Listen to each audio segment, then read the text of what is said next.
Okay, good afternoon, everybody. Okay, so the meeting is now open. Apologies for the slight delay. We move on to item 1, apologies for absence and notification of substitute members. If I could ask the Democratic Service Officer whether any apologies for absence have been received.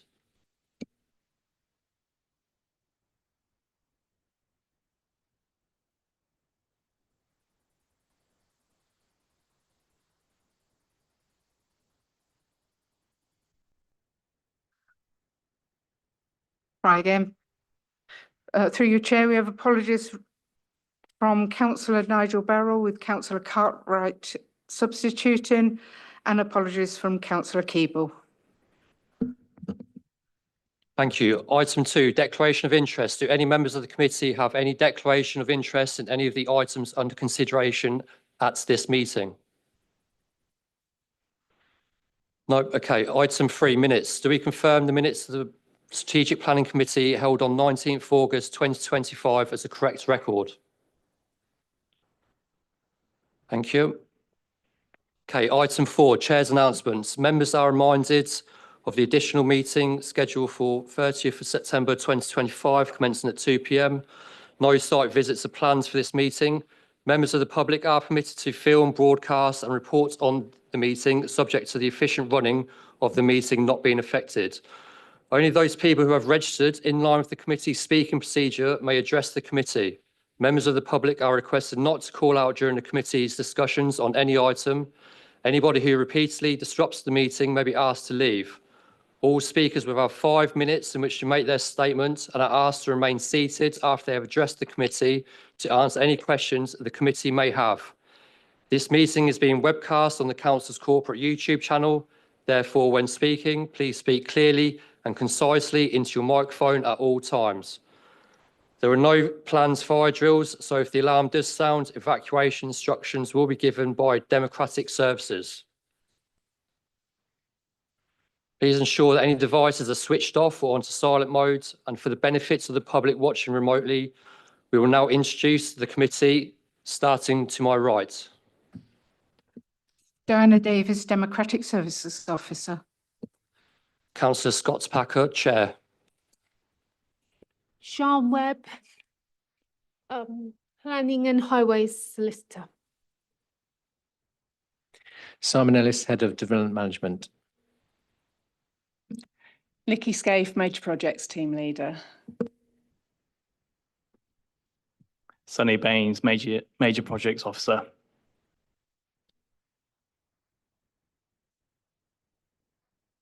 Councillor Rosie Humphreys. Councillor David Smith. Councillor Charles Manners. Councillor Phil Bignell. Councillor Bob Purser. Councillor Anthony Locke. Councillor Adrian Cartwright. Councillor Trevor Hughes.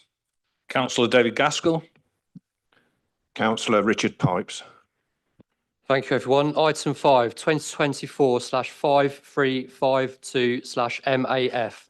Land to the west of A43 Buckingham Road, Evenly, NN135GH. So the proposal is for the construction, operation and decommission of a renewable biomethane gas generation facility with associated infrastructure and works, including highway access, landscaping and biodiversity enhancements. So I'll hand over to the case officer, Sonny Baines, to begin the presentation, please. Thank you, Chair. As the Chair has mentioned, this application is for the construction and operation and decommission of an anaerobic digestion facility. The application was presented at last month's Strategic Planning Committee, where it was deferred for 3 reasons, as noted in paragraph 1.1 of the addendum report. However, before we look into this, it is worthwhile having a recap on the application as a whole.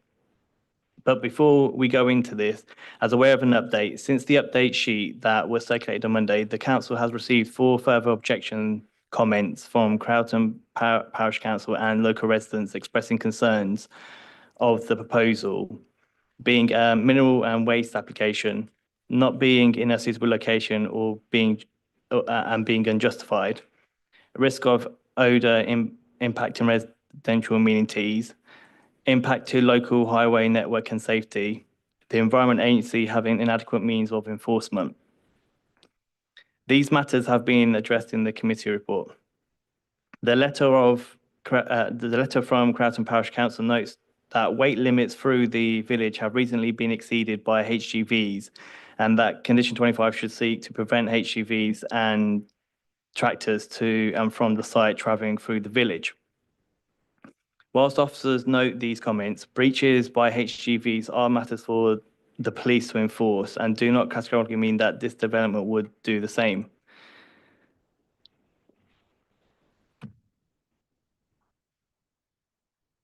The site is situated to the west of the A43 and north of the B4031 within the open countryside and forms agricultural land.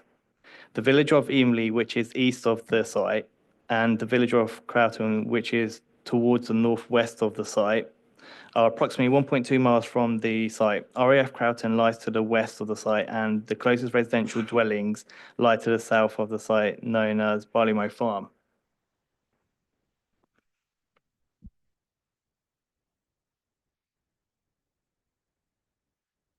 The proposed development has been designed with the intention of locating the digestion tanks and operational structures away from the nearest properties at Barleymow Farm, thereby siting it near the western boundary, circa 450 metres away. Opposite the digestion tanks are the three sludge camps with a swale located to the south of it. The operational buildings, for instance, the straw, chicken and separated buildings are located to the north of the tanks and sludge camps, as well as the associated infrastructure. Beyond the operational buildings and to the furthest part of the site are three lagoons. A bund is proposed along the northern, eastern and southern perimeter of the site, and in addition, landscaping is proposed around the perimeter of the site, including the strip of land north of Barleymow Farm, to facilitate screening of the development. The orange colour in the plan to the right shows the increase of land levels due to the introduction of the bund, which would be from the soil extracted by the blue areas, resulting in reduction of land level in these areas. Details of the proposed structures can be found at paragraph 2.5 of the original committee report. The next few slides show elevations of the main structures. The digester tank with the dome will be the highest structure of the proposed development, with a height of 16.5 metres and a diameter of 33.7 metres. The other two tanks will be a height of 9 metres and 45 metres in diameter. The chicken building would have a height, will be the highest building out of the operational buildings, with a height of 13 metres and a width of 29.3 metres.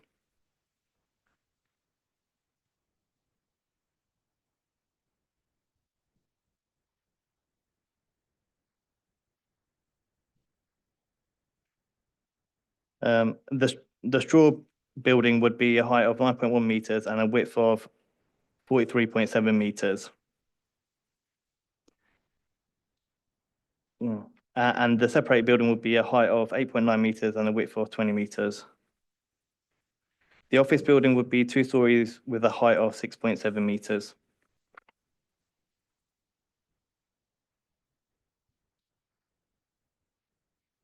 A similar proposal on the site was refused by a strategic planning committee, contrary to officer recommendation on the 11th of December 2023, due to the scale, height and mass not minimising the adverse impacts on people and the natural environment, resulting in an unacceptable impact on the landscape character of the surrounding area. The current scheme has therefore been submitted in an attempt to address the reason for refusal. Details of the amendments can be found at paragraph 2.14 of the original committee report. However, in short, it can be noted that the layout of the refused scheme is spread out, taking up most of the site area, whereas the current scheme is more compact and has a reduced number of digester tanks. There is also more green space compared to the refused scheme.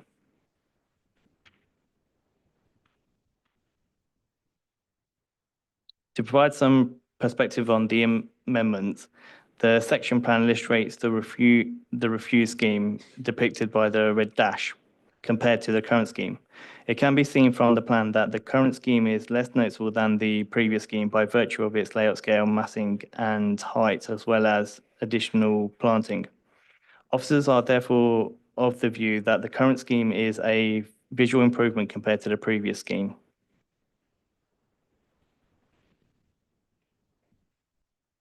The next few slides will show a photo montage from the key viewpoints. This is an existing viewpoint from the B Road where the new site access would be constructed. The operational buildings and the dome of the digestion tank can be seen in the distance along with the access road at year 1.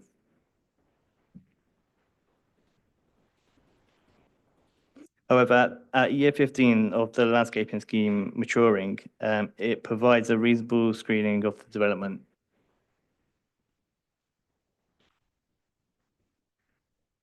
This is an existing viewpoint from the public right-of-way north of the site where the lagoon would be sited. There is existing tree and hedgerow coverage as can be seen on the side, on the left-hand side of the image.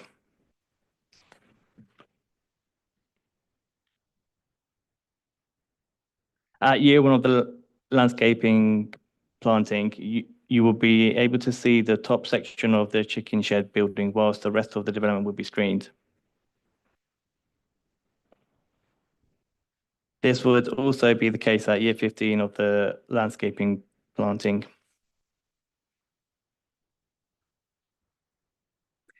This is an existing view from the south of the site near the public right-of-way known as AK13. The barley mow properties are to the right of the image and the development site is to the left of the image.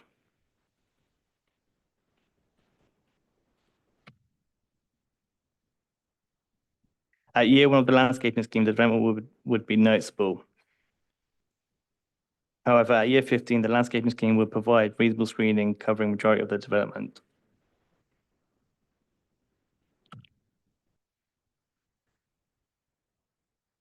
As noted earlier on, this application was deferred at the last committee meeting, so visits of an operational anaerobic digestion site could be undertaken. To obtain further benchmarking statistical information from the applicant and to receive clarity regarding the control of hazardous substance and the health and safety executive requirements. The addendum report provides details of these matters, but in short, the image on the screen depicts the Free Maids AD facility in Winchester, which was attended by members on the 29th of August. The table in paragraph 2.4 and 2.6 of the addendum report provides comparable data between the proposed development and the Winchester AD facility, as well as a further 2 AD facilities owned by the applicant.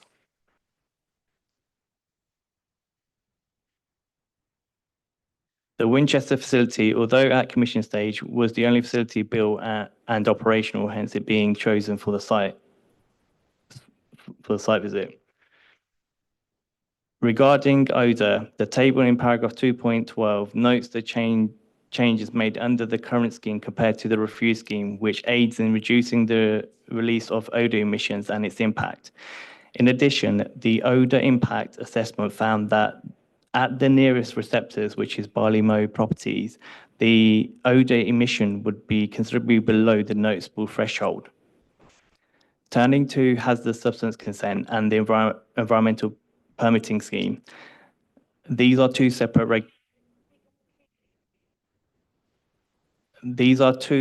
regulations that the proposed development would need to adhere to following plan permission and before, during, and after the development becoming operational.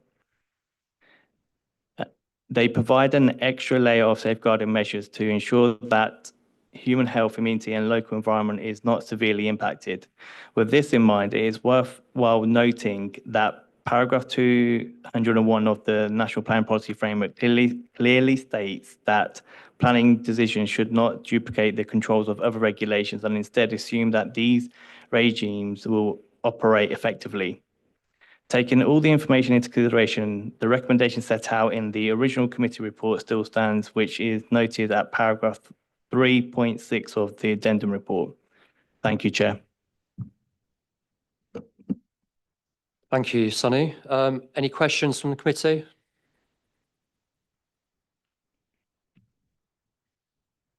Councillor Humphreys.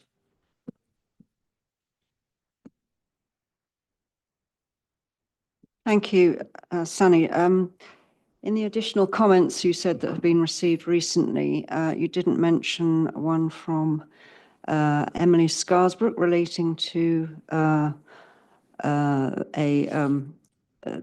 the Barleymow Bayards Green tournament site, which has now been accepted for scheduling by Historic England, and she says it's a material consideration. Could you give us some advice about that, please?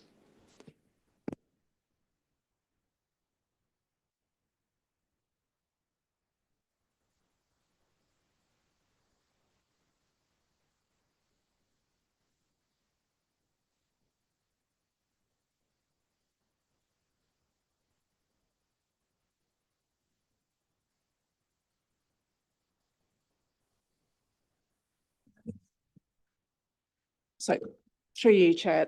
Yeah, those comments have just been brought to light, and we have been reviewing those.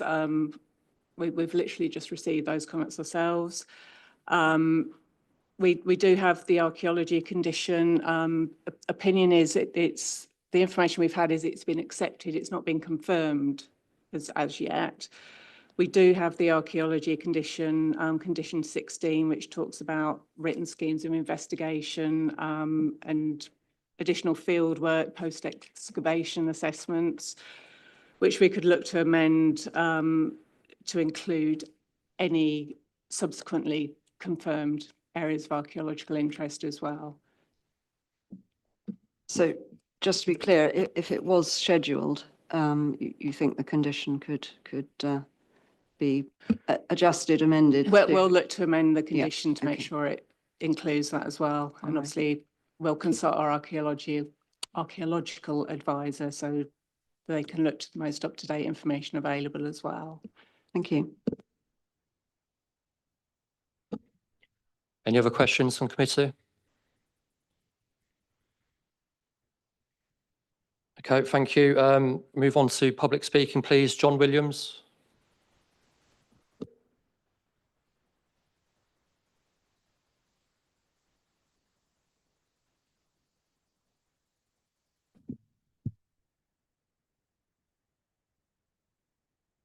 Good afternoon, committee. Am I on? Can you hear me?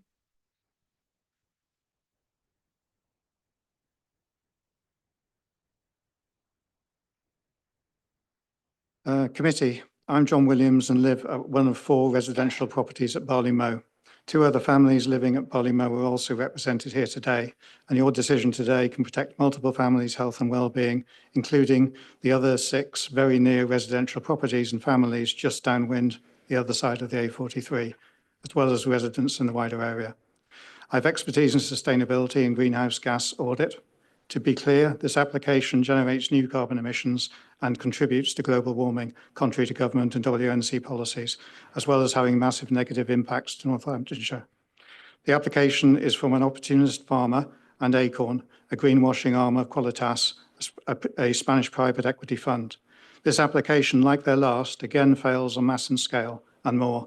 They have made no changes to mass and scale, despite it being the reason to fail planning last time. Indeed, now it is bigger and more polluting. This giant plant will be built a stone's throw from my front door, with major negative health impacts from odour pollutants and particulates, with its newly proposed HGV traffic travelling only 5 metres from my living room. It is designed as a money exporter to Spain and is a pollution hub with no local benefits. The planned site is to be built on clear, open countryside, non-screened, on top of a hill, unlike Winchester, which is heavily screened by thick trees. It is next to over 10 immediate local families, again unlike Winchester. Residents at Barleymow are half the distance away to the proposed site compared to residents at Winchester and Courting Hall. The new plans have now increased odour and pollution by design with more clamps closer to the residents, and has over 25 years of 24-hour health impacting pollution and odour nuisance. For those who attended the royal visit to Winchester with WNC, these plans are double the size of that location. Before this visit, it is well documented and with photographs that the Winchester site stank and was openly mismanaged, observed with open clamps, contributing to its offensiveness.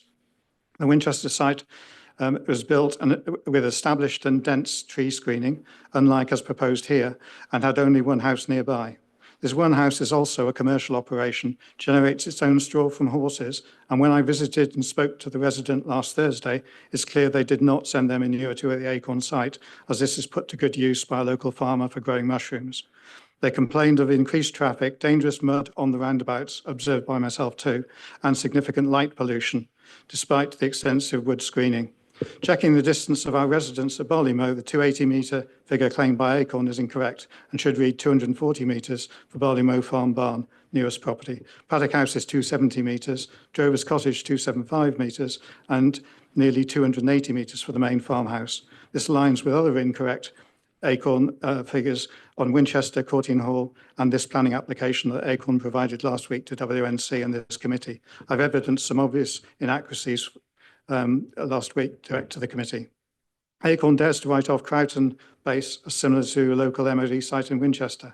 Anyone with knowledge knows Croughton is fundamental to our strategic defence and intelligence and would be very close to the proposed explosive plant, making it a direct national security issue when considering foreign agent drone attacks.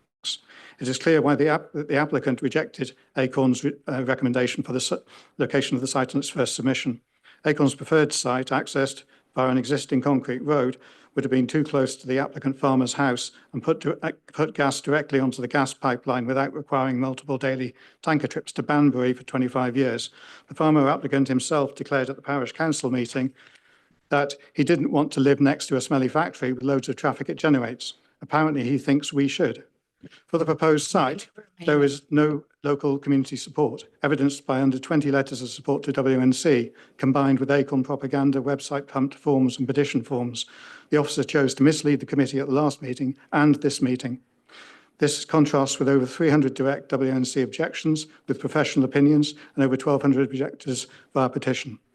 Of the two supporters speaking at the August 19th meeting, one has since separately declared he will not be contracting with Acorn, and the other has openly declared farming as non-core. When he spoke to the committee, he chose not to share his opinion that farming is a waste of time and does not pay. His core business is actually storage units and subletting his units for non-farming businesses. Despite claiming to the committee he has had no odour complaints, there have been many and is well documented with the Environment Agency. This proposed plant adds another major odour, traffic and pollution nuisance, but on a much bigger scale, affecting Brackley, Croughton and Evenley, as well as the smaller villages. I urge you to reject this application due to its massive negative impacts on WNC council taxpayers, to the benefit only of foreign parties and a couple of farmers who don't want this smelly and explosive Wembley-sized industrial plant next to their properties. This concentration of pollution and planned odour into an inappropriate countryside location could mean that WNC will need to change the sign 100 metres from our house, from Welcome to Northamptonshire, the rose of the Shires, to Welcome to Northamptonshire, smells nothing like roses. I urge you to reject this application.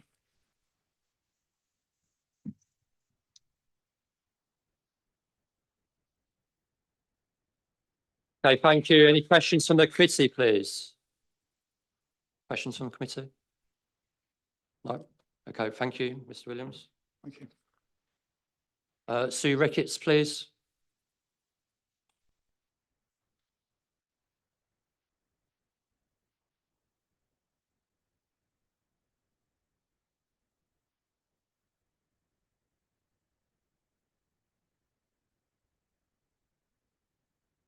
Afternoon. I live close to the site and speak on behalf of the local community. I appeal to all members present today to use common sense when making a decision which could adversely affect the lives of so many. During this prolonged progress, the opinions of over 800 objectors and 1,250 petitioners have not been taken into account at all. The community has spent endless time identifying and correcting misinformation produced by the applicant and the authority. The strategy of blinding the local planners throughout shouts of damned lies and statistics. There is no benefit to this scheme other than to the Spanish private equity fund. The applicant made no attempt to address the reasons for refusal of the previous application. As such, this one should be refused for exactly the same reasoning, considering that this is of an even larger scale. The adverse impact of this industrial-sized development in this location outweighs the benefits of the development, which are drastically overstated. I've lived on a farm all my life and have family members who farm. Indeed, I support British farming in every way, but farming to put food on our tables. At the last meeting, Acorn's farmers' rep claimed this would benefit them, despite a subsequent written publication by him stating, "I am not going to fully sign up to any agreement or grow and send specifically required crops because Acorn will not pay the best prices." In any case, I put it to you that being supported by local farmers is not a reason to give planning consent. I would like you to consider the following implications on traffic. The A43 is overly saturated and known to be not fit for purpose. The Barley Mow and Evenley roundabouts are notorious accident hotspots, causing danger and forced delays to road users. Acorn's traffic survey is flawed. Only data from one direction of travel was taken during school term time. The other direction was delayed until schools had broken up, citing more attractive figures for Acorn. Such a major application deserves a site survey by Highways. They have not carried one out, but made decisions from their desks. Our narrow, potholed country lanes, some with weight limits, are well-used rat runs. And Acorn has stated that all products in each direction will be transported by HGVs. There is no assurance given to ensure that there will not be a series of hubs located close to the site from where goods are transferred to and from tractor and trailer. In order to comply with Acorn's own stated vehicle movements, these Arctics must carry a payload of more than 30 tonnes. As an HGV driver myself, I can tell you that a chassis capable of pulling this load will be at least 12 tonnes. This loaded vehicle can weigh 44 tonnes and be a legal length of 18.5 metres and 2.5 metres wide. Huge. It's a given that most farms are accessed from narrow country lanes and not wide enough for these Arctics. This is a safety issue. Even if Highways won't back this up from their flawed analysis, there is still an amenity issue for the local residents who will have these huge vehicles bearing down on them every 10 minutes. That amenity impact is a sound reason for refusal in itself. There are insufficient legal parking bays nearby, providing a rest place when driver's hours require this. These lorries will stink, but no assessment of the odour from them has been carried out. An odour is guaranteed. Residents, walkers, horse riders, cyclists will have to breathe in the ever-present noxious fumes created by the storage, distribution and byproducts from this inappropriately sited commercial business. Even if it's not a proven health issue, it's an amenity issue. I put it to all of you that you would not be prepared to live in an environment where you cannot breathe fresh air in your homes or gardens and live with a constant nausea-invoking smell. This is a waste management project in disguise, with no limit imposed on how much waste can be digested or from how far away it will come, and should be considered under the Council's waste management policy. Regardless of the potential to impose safeguarding conditions by the local authority, and given that there is no benefit to them, this application should be rejected on the same grounds as previously, that of location, scale, mass and volume. It's contrary to policy. This is the wrong location. If it's needed at all, it would be best built on the nearby existing landfill at Finmere, the incinerator plant at Ardley, or indeed at the applicant's own plant under construction at Courtine Hall.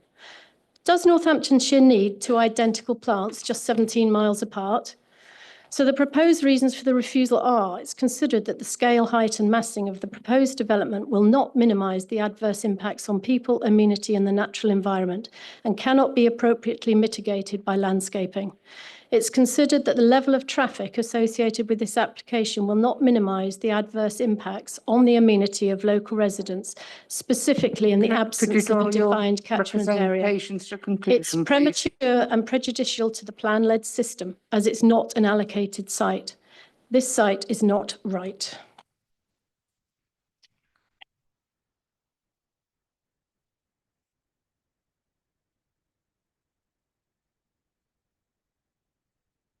Thank you. Any questions from committee, please? Thank you. Kath Ellis, please, Evenley Parish Council.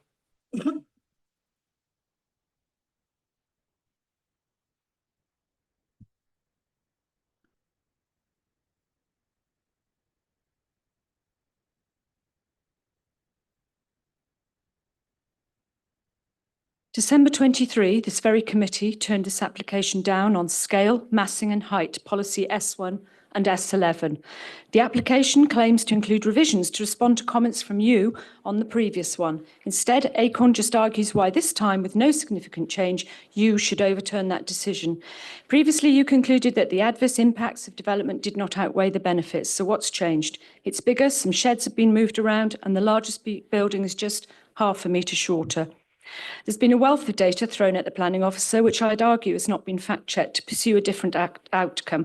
But as a respected firm of town planners has pointed out, this is no more than placing lipstick on a gorilla. Much has been made of a visit to Acorn's Winchester site by three of you.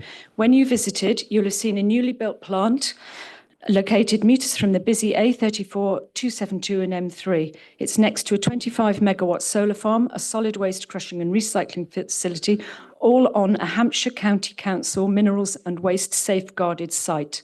One of the UK's largest electric vehicle super hubs with 44 car bays is there too, and some industrial units.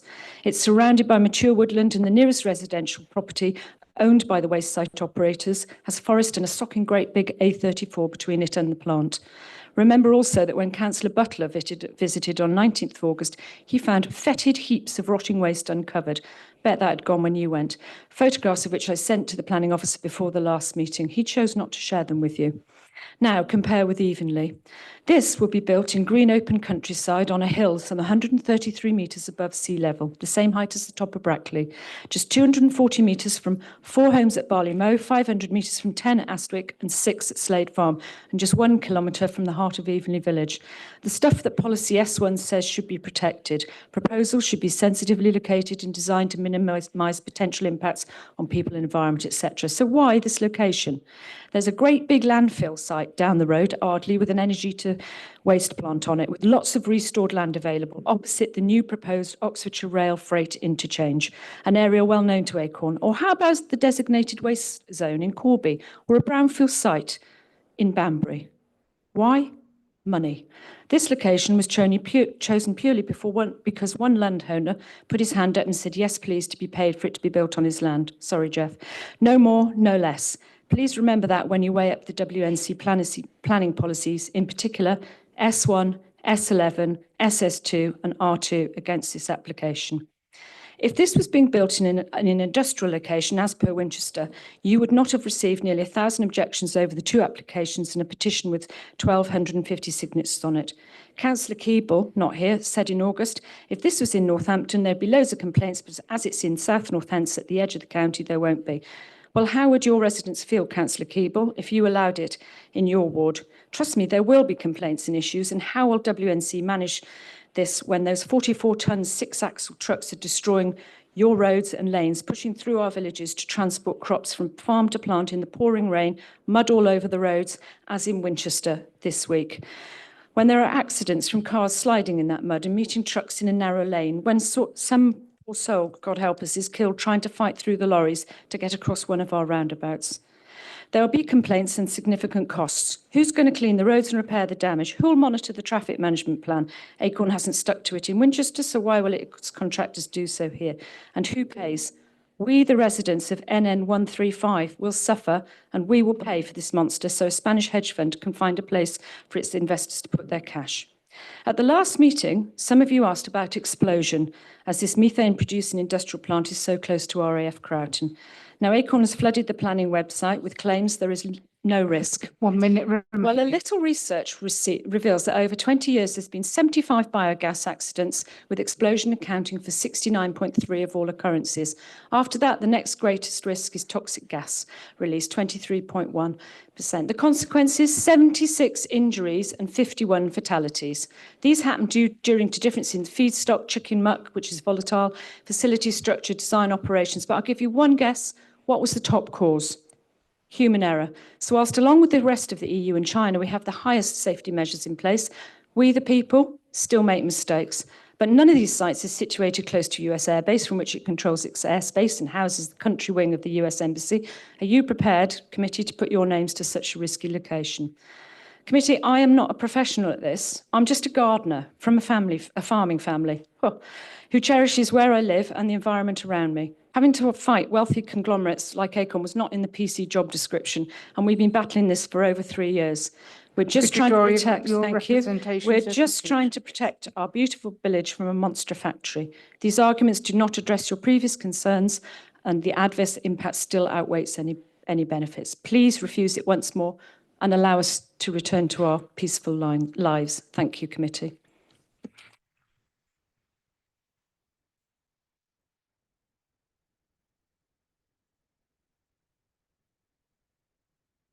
Thank you, everyone. Thank you. Councillor Bill, please.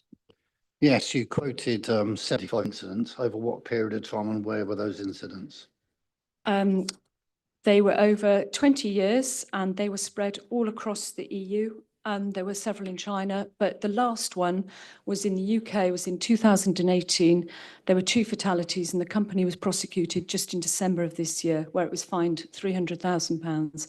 The data is readily available and from a well-respected source, many sources, worldwide sources. Yes, the data is readily available. I did it myself. Between 1990 and 2023, there were 75 incidents, you say, worldwide.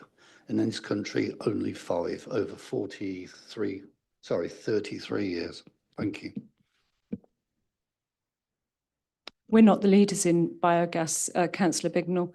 We're behind the rest of the world. Just challenging your well, the data is there. Yes, I know. I found it myself. Okay, thank you. Any other questions from committee, please? No, thank you. Councillor Rosie Herring, please.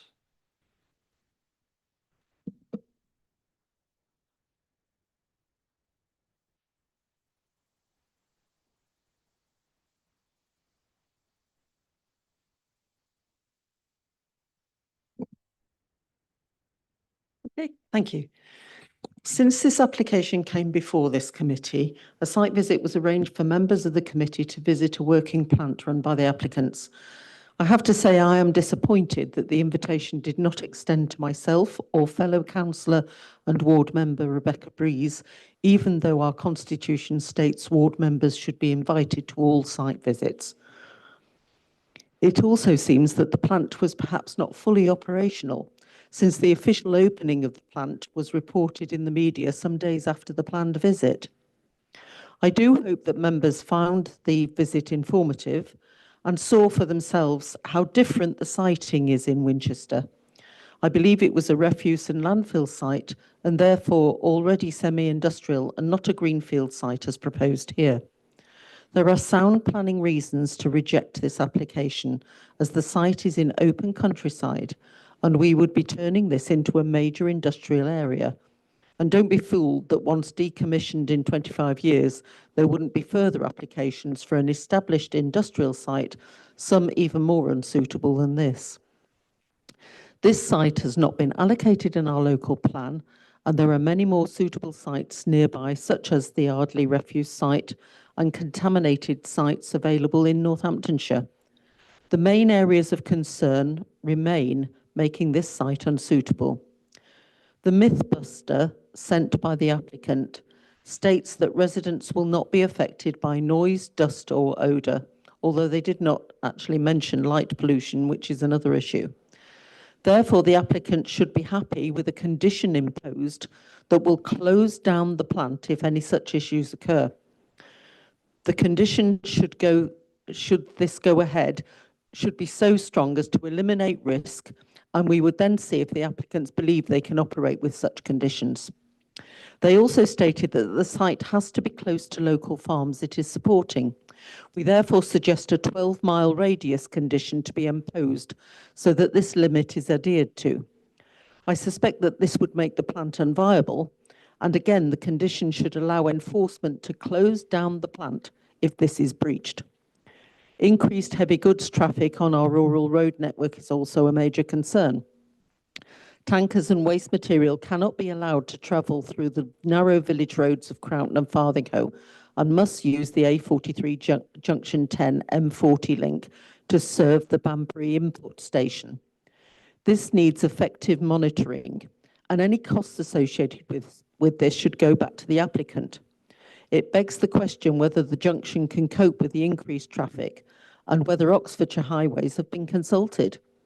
With the announcement of the new town at Upper Hayford, the railhead proposal at Ardley, and 2 new theme parks already consented, one wonders if any proper cross-border traffic analysis has taken place.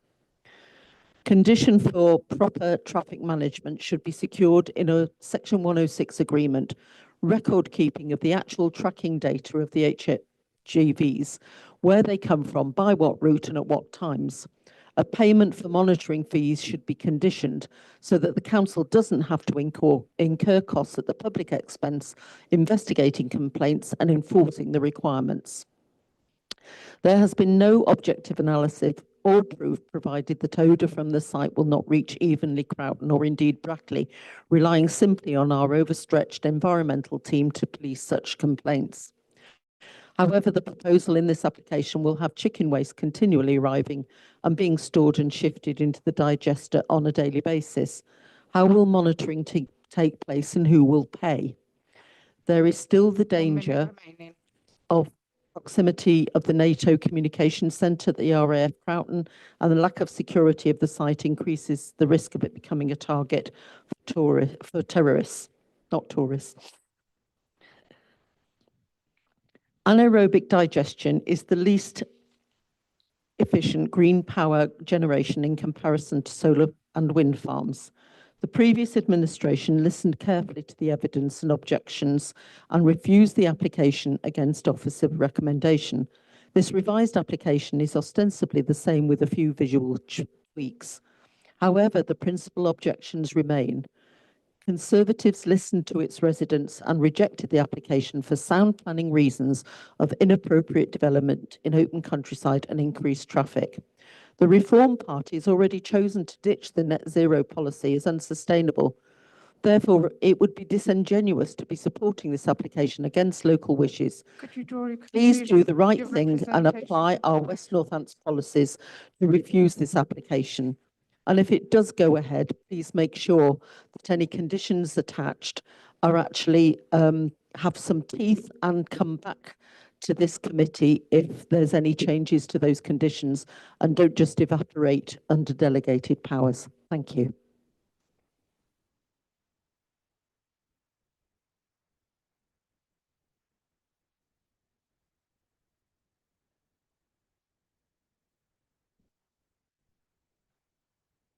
Any questions from committee?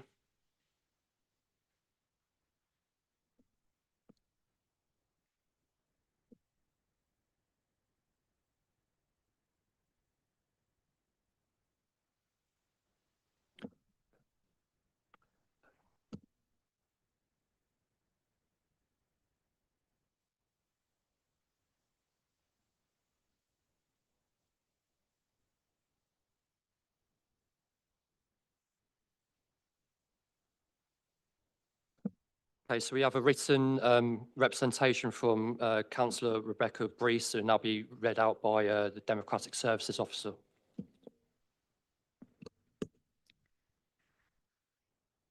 Statement from Councillor Rebecca Breese.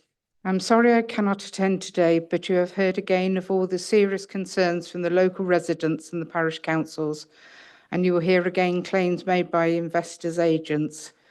No doubt Acorn have ensured the public area is packed with employees and supporters who have come from afar. At the last planning meeting, the early arrival and number of these supporters prevented local residents, those who will be directly affected by this proposal, getting a seat. I spoke to two men supporting the application who were pleased to tell me they had travelled an hour and a half from southwest. But I was contacted later by a group of residents who had arrived on time but were denied entry due to lack of space. This is not local democracy. The application was refused by the committee in 2023 for traffic, odour, visual impacts and highways. Following an adjournment after the decision, a watered-down refusal concentrating on scale, height and massing and quoting only two policies, S1 and S11 of the West Northamptonshire Joint Core Strategy was proposed by the officers. The other reasons for refusal put forward by members were not reflected in the decision notice, but are still as relevant to this application as they were to the first. The particular policies are that it is contrary to the WNJCS policy R2, which supports small-scale farm diversification, and the South Northamptonshire Local Plan Part 2 policies EMP3, which also supports small-scale business development, farm diversification, as well as EMP6, which guides development proposals related to agriculture, ensuring they are appropriate and sustainable. 18 months later, the impact of this application has not diminished. The applicants have treated those who will be most affected by this proposal appallingly. They did not consult with them, contact or engage with them. They have only returned with a revised scheme that attempts mitigation of some of the visual and possible odour impacts, particularly from the chicken waste, because of the earlier refusal. Their disregard for the impact on local residents, and remember 200 metres from the site is no distance at all, is a clear indicator of how they will conduct themselves in future, and indeed their conduct so far indicates their view that the neighbours are a nuisance to their operations. The application approves for a similar sized proposal near Courtine Hall in 2023 was on an appropriate site. It is near the M1. There were no residential amenity issues as there were no dwellings nearby, and indeed the closest structures are chicken sheds. However, having heard of the huge feedstock requirements of two large-scale biodigesters so closely sited, vast tracts of agricultural land in South Northamptonshire is going to have to be given over to growing these feedstocks, or the alternative of bringing it in by HGV. With the enthusiastic conversion of good quality agricultural land to solar farms, and now a proposal for use vast acreage for feedstock, we are disregarding the vital concerns of food security facing the UK. I'm not going to use my full 5 minutes to rehearse again the desperate concerns of local residents to so many aspects of this application, but please refuse this industrial plant, inappropriately sited on land so close to residential property that they will have an immediate and devastating impact on our residents.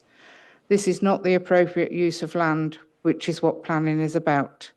The policies for refusal are: the application is contrary to the West Northants Joint Core Strategy Policy R2, which supports a small-scale farm diversification, and South Northants Local Plan Part 2 policies EMP3, which also supports small-scale business development, farm diversification, as well as EMP6, which guides development proposals related to agriculture, ensuring they are appropriate and sustainable.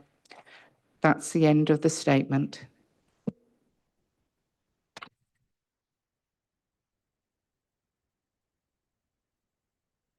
Thank you. Anna Bevkar, please.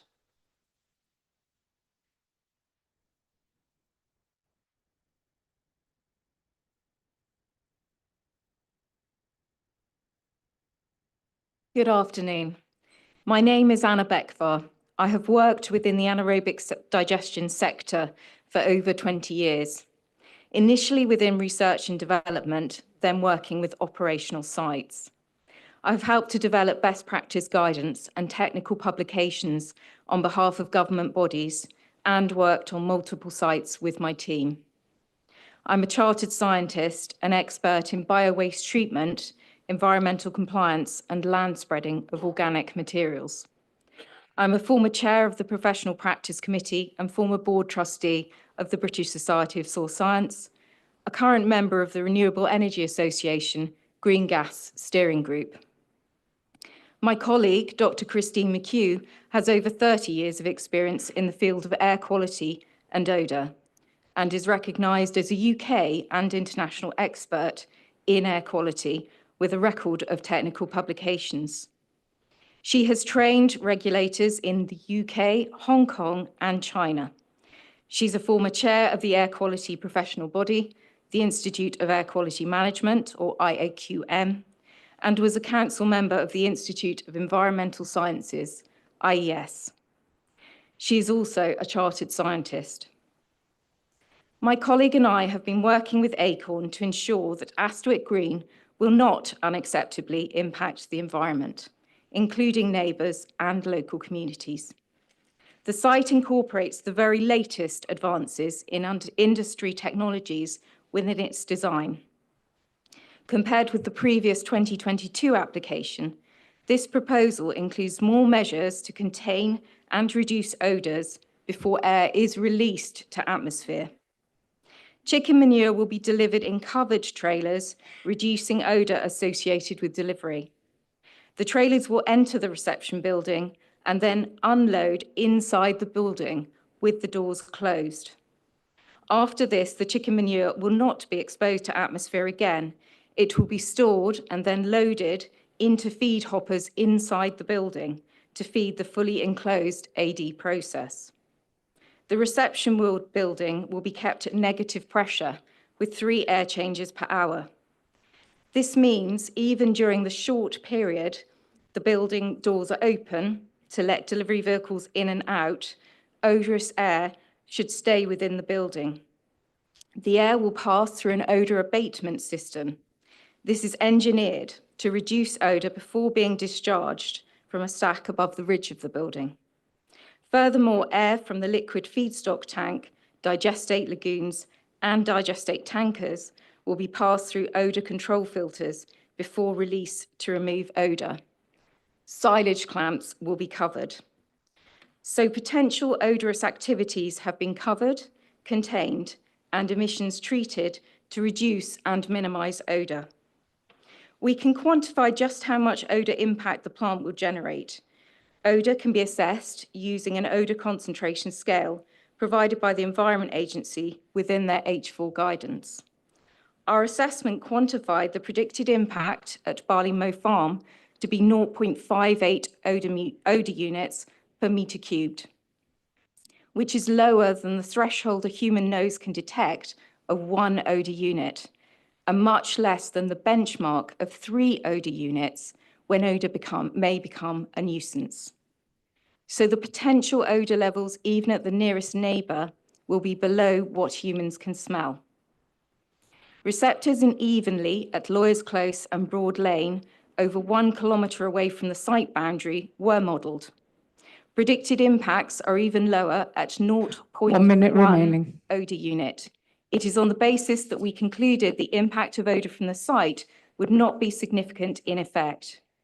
To operate the site would need an environmental permit from the Environment Agency, which provides a set of rules under which the plant must be built and managed. The EA would need to approve an odour management plan for the site and would strictly regulate its operation. The odour management plan is extensive and would include a plan for daily odour monitoring and instructions on responding to any complaints. We would supply extensive information to the EA for them to rigorously assess the site's design and environmental management systems. The EA are robust in their determination process and can request changes to be made to the site or even refuse the permit application such that it would not be able to operate if they are not completely satisfied. We have successfully permitted a Could you bring your representations to a conclusion, please? We have successfully permitted a similar AD site for Acorn this year, and another is currently being assessed. I'm grateful for your time, and I'm here to answer any questions that may arise around environmental impact of the proposed development.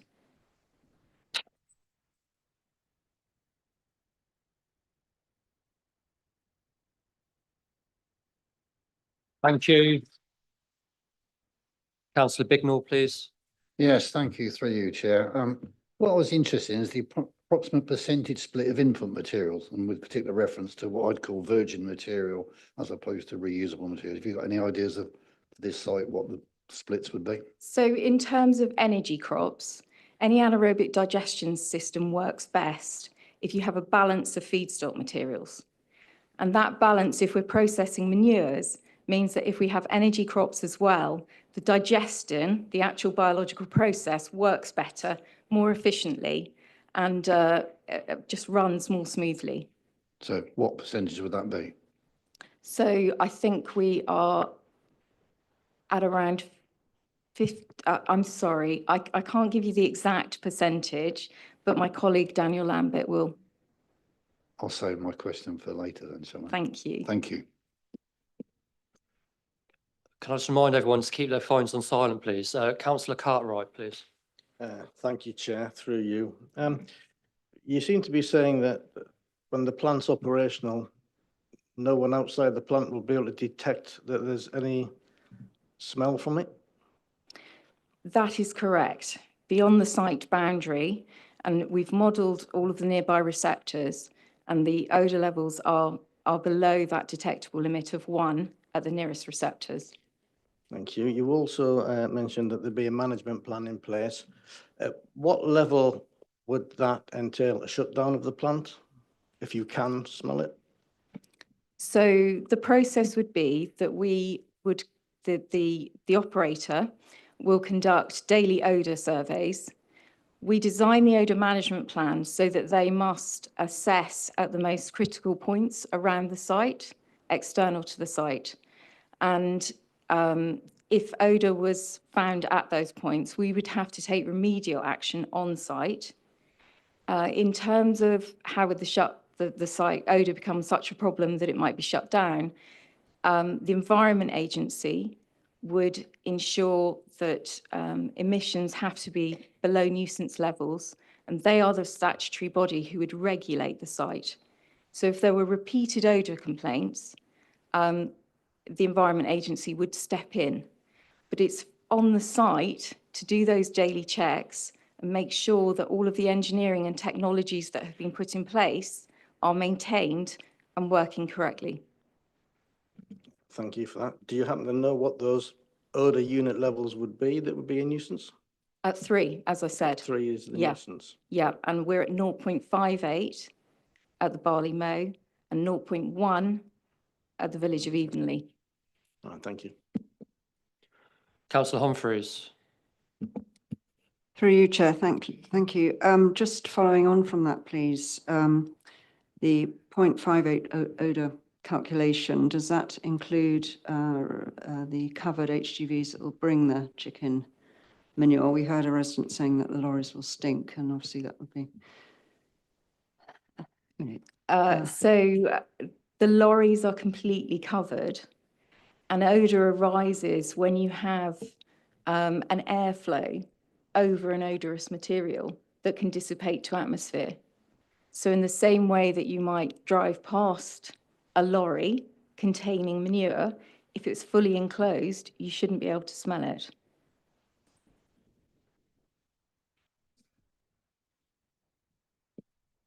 Yeah, what sort of covering do they have?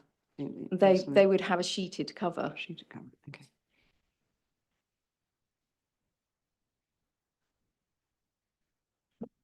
Any other questions on the committee, please? Councillor Manners. Thank you, Chair. One of the challenges when we deferred this was we were trying to look at benchmarking, and Acorn have remarkably few plants, in fact only one, is my understanding. Given your experience of other AD plants, are there other plants that you know within such close proximity, within a kilometre of a village? There are multiple AD sites across the country that are in that sort of proximity. Agricultural ones similar to this. Both agricultural, energy crop only, and food waste plants. There are over 700, probably 800 plants now in the UK.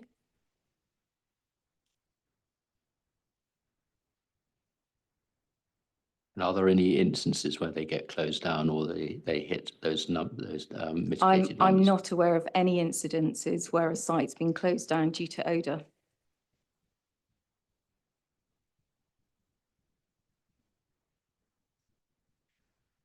Thank you. Any other questions, committee? No, thank you. Thank you. Can I just remind members of the public?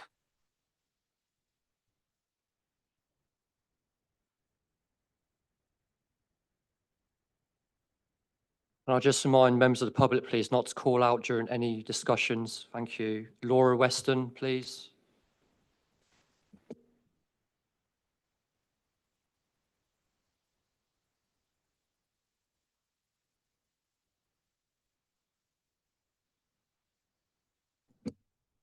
Good afternoon. I'm Laura and I grew up on a local farm near Brackley, which is still farmed by my family. I then married into a farming family here in West Northamptonshire. We farm nearly 300 acres, mainly arable, which has been in my husband's family since 1820. I'll be blunt with you, we need Astwick Green.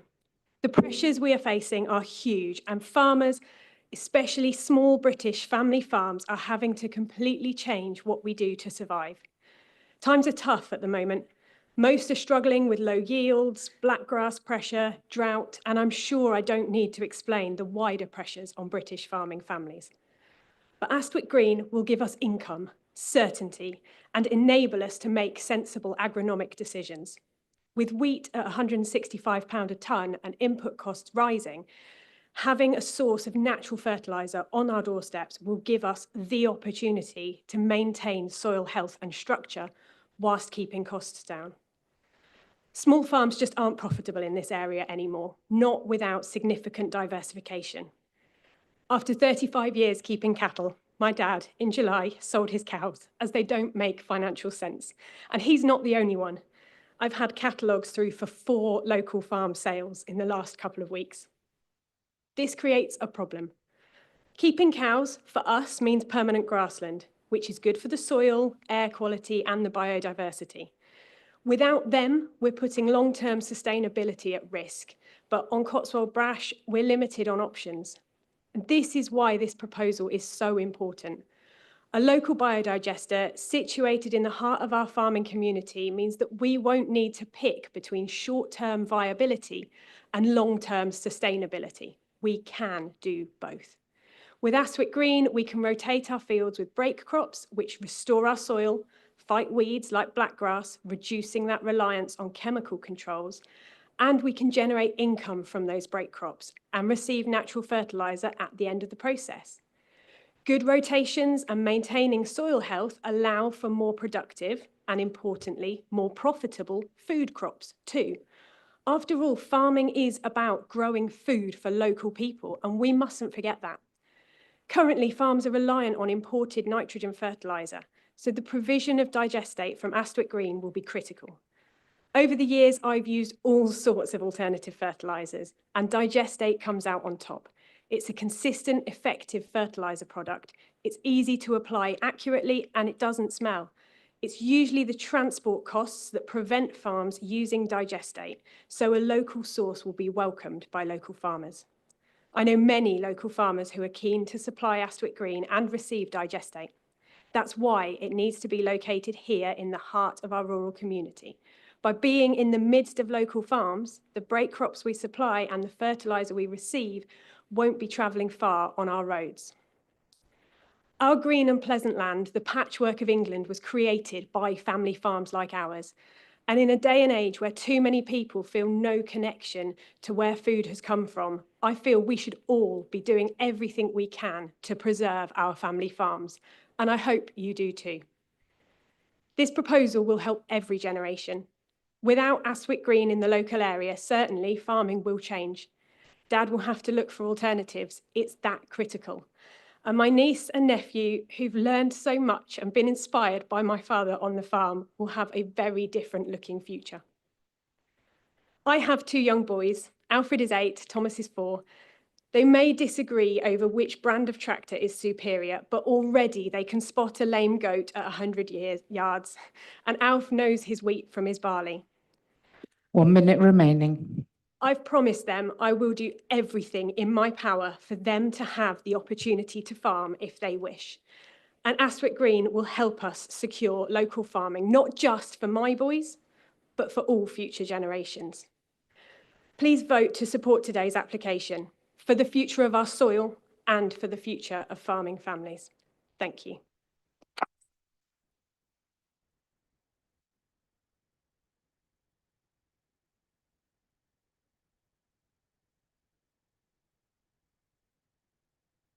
Okay, thank you. Any questions from the committee, please? Councillor Humphreys. Through you, Chair, thank you. Could you just explain break crops? Are they a sort of biannual rotation? You might grow wheat one year and then a break crop the next. It won't be sort of 3 years break crop and then. No, Yeah. so we used to have legislation that made us split each farm into 3 separate crops. Luckily, that has gone. But if, for example, we've got some fairly heavy ground, we can grow good milling wheat. If we try and grow milling wheat after milling wheat after milling wheat, we lose quality, we lose yield. So we need to be able to split that with something else to keep the milling wheat of the quality it needs to be to go into the food chain. For us, again, we're on heavy ground, so we're quite limited on break crops. We can go for either a spring cereal. As at today, we haven't got much outlet for a spring cereal. If we've got an operational digester, we can potentially send whole cropped spring cereal there. Sometimes we grow some field beans, but again, yields are hit and miss, and there isn't a lot of money. Ultimately, they either go for export or they go for cattle feed, and there aren't that many cattle left in the UK. So yeah, we try and work on a third of the farm. So some of it will be our prime land growing milling wheat, but we have to put those break crops in the rotations. Obviously, as farms are getting bigger, and this was partly what gave that 3 crop rule it came into being. As farms are getting bigger, you can quite happily drive from one village to the next, and it might all be the same crop on the side of the road, because actually there aren't 100-acre family farms anymore. We're talking 5,000-acre farms in a lot of the bigger setups. And so their third block of one crop may well stretch from here to Brackley. But yes, certainly it's those break crops are really needed within that rotation to enable us to be profitable. Any other questions, please?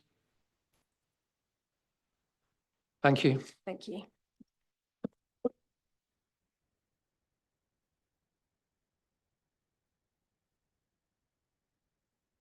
Daniel Lambert, please.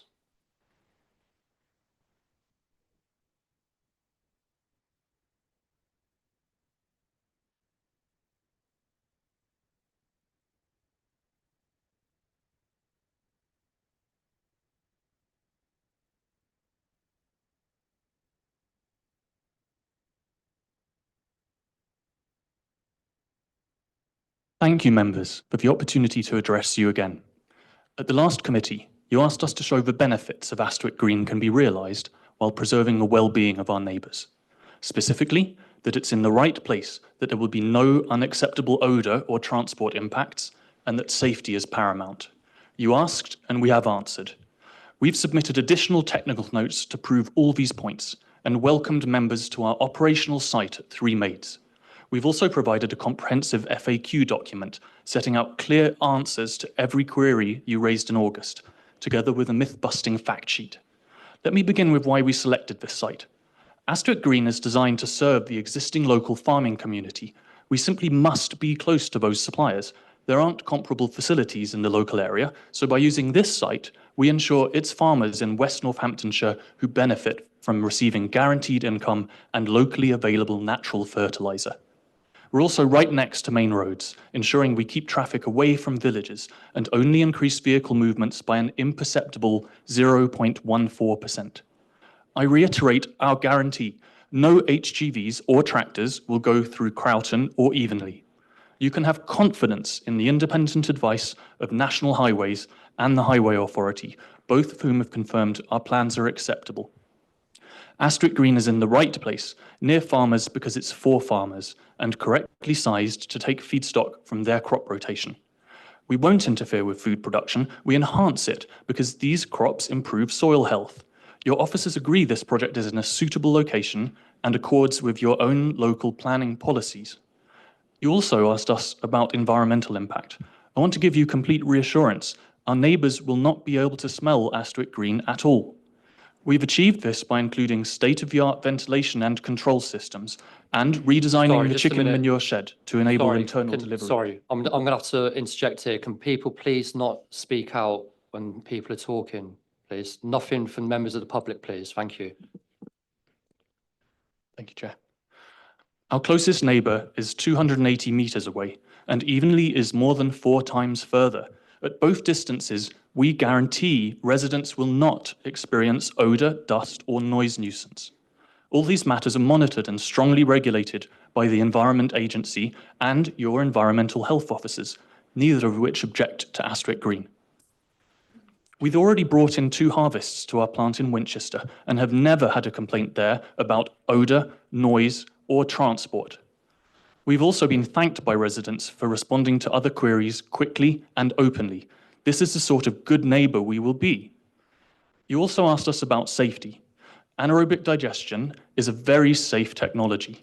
Even in a highly unlikely worst-case scenario, our closest neighbours would not be affected, let alone RAF Crowton. If you grant planning permission, we will apply to West Northamptonshire Council for hazardous substances consent, so this council will be able to scrutinise and regulate safety. A word on the tankers. These are extremely safe. There are thousands of them operational around the world, including in the UK, and they have an impeccable safety record.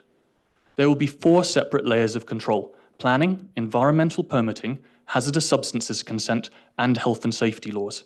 These regulatory regimes will operate effectively, and planning policy is clear that you should have confidence in them when making your decision. We have reduced the bulk and scale of the buildings significantly to minimise landscape impact, as we understood that was very important to councillors and local residents. We've lowered buildings and reduced the height of the development's base level. These changes completely address the reason for refusal of our previous proposal. They comply with local planning policy that supports renewable energy and farm diversification projects where impacts are minimised. Your independent landscape officer has raised no objection, and your planning officers conclude the scheme is policy compliant and recommend approval. In addition to policy compliance, the benefits are clear: income and fertiliser for local farmers, rural jobs at a time when the countryside needs our help, and all delivered without harming even our nearest neighbours. The claims you have heard today from opponents are, I'm afraid, simply not right. I'm very happy to answer your questions on this to provide whatever reassurance you need. I urge you to follow the advice of every single one of your independent expert advisors, including planners, landscape officers, highways, environmental protection, the Environment Agency, ecologists, the Flood Authority, and so on, and approve this application today without delay. Thank you.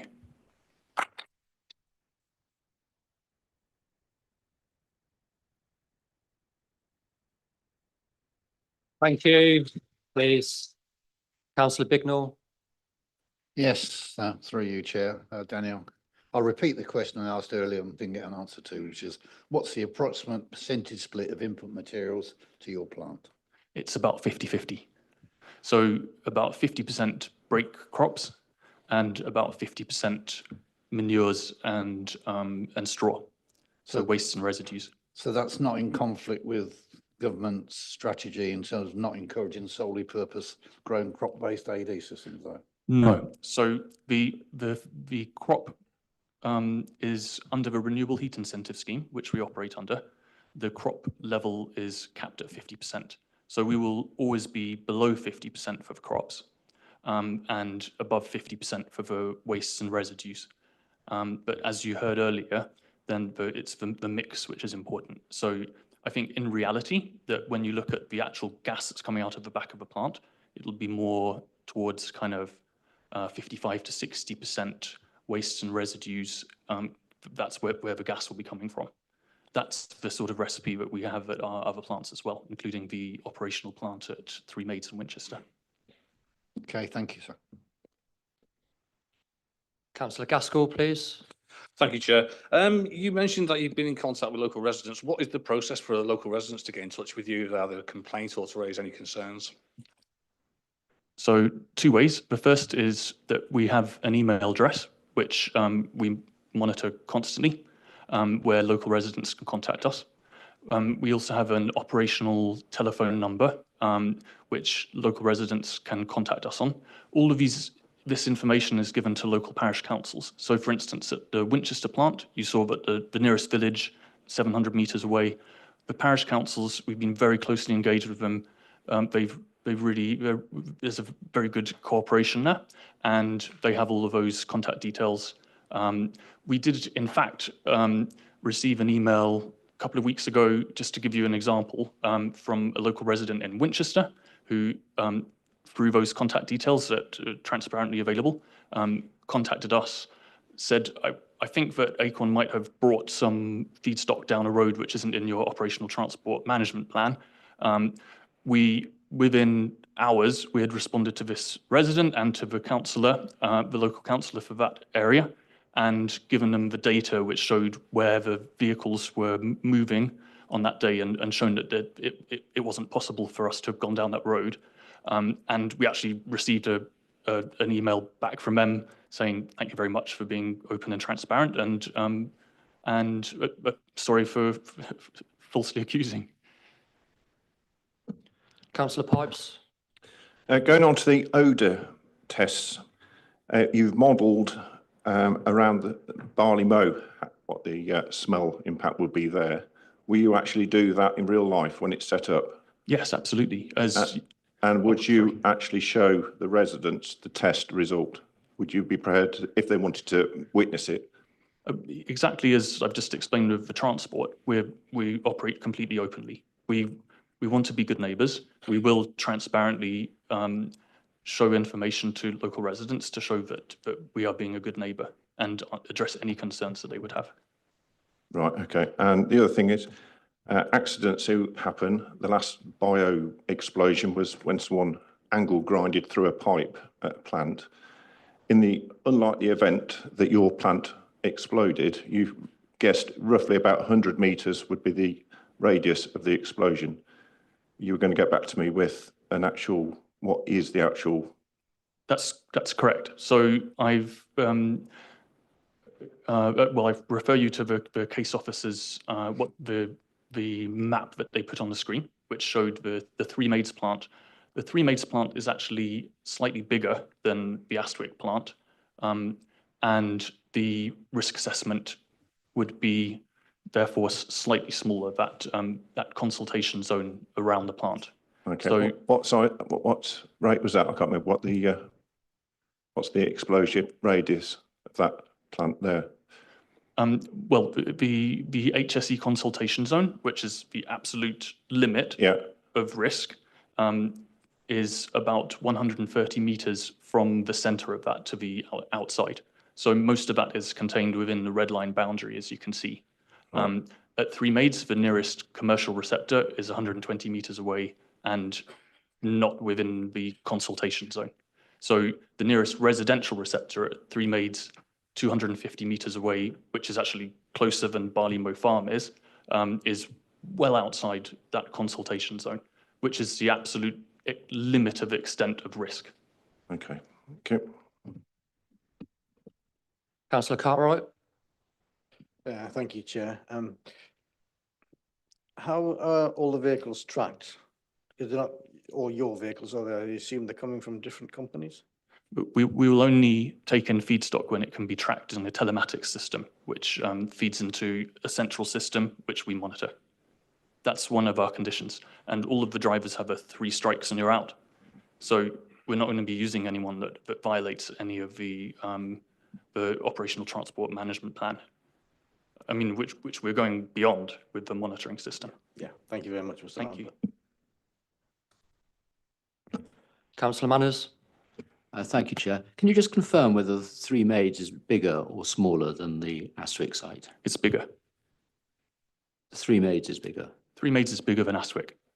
It's in our report. It's 2.4. It says the opposite.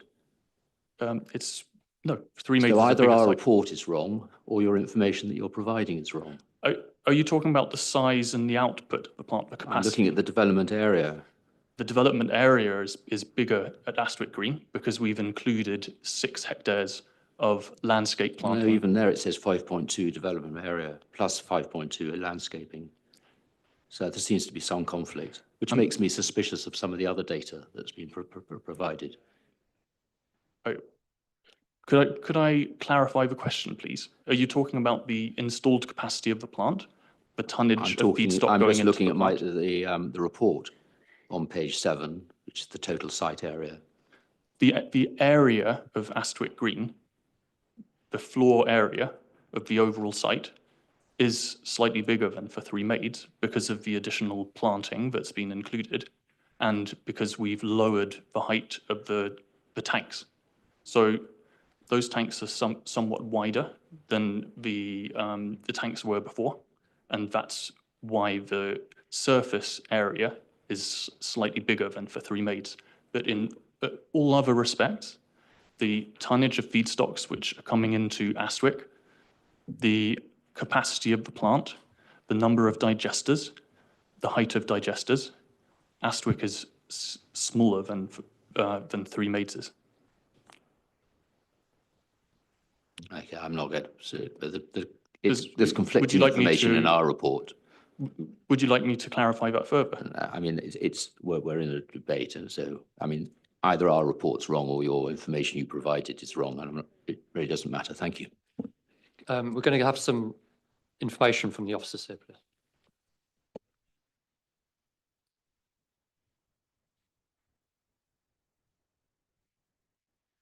Yes. So to clarify, in the officer's report, 3 Maids, Winchester, output cubic meters per hour, 1,273. Astwick Green Energy, 1,199. 3 Maids, Winchester, feedstock tons per annum, 90,000. Astwick Green Energy, tons per annum, 82,950. I think what you're referring to is total site area. Yes, and you're correct that the total site area at Astwick Green Energy is bigger because of the landscaping. And so the total site area at 3 Maids, Winchester, developable area 4.1 hectares. At Astwick Green Energy, developable area 5.2 hectares, so slightly bigger because we've reduced the height of the digesters and made them slightly wider. The big difference is the landscaping. 3 Maids, Winchester, 0.4 hectares landscaping, and at Astwick Green, 5.21 hectares landscaping. We've added extra landscaping to this application in order to further address the landscape and visual impact. And I respect that, but it's a very, very different site. I mean, that's the only observation I would make. It's not. They're both rural areas. The 3 Maids site was, with all respect, the 3 Maids site was fields before it was developed into an anaerobic digestion plant.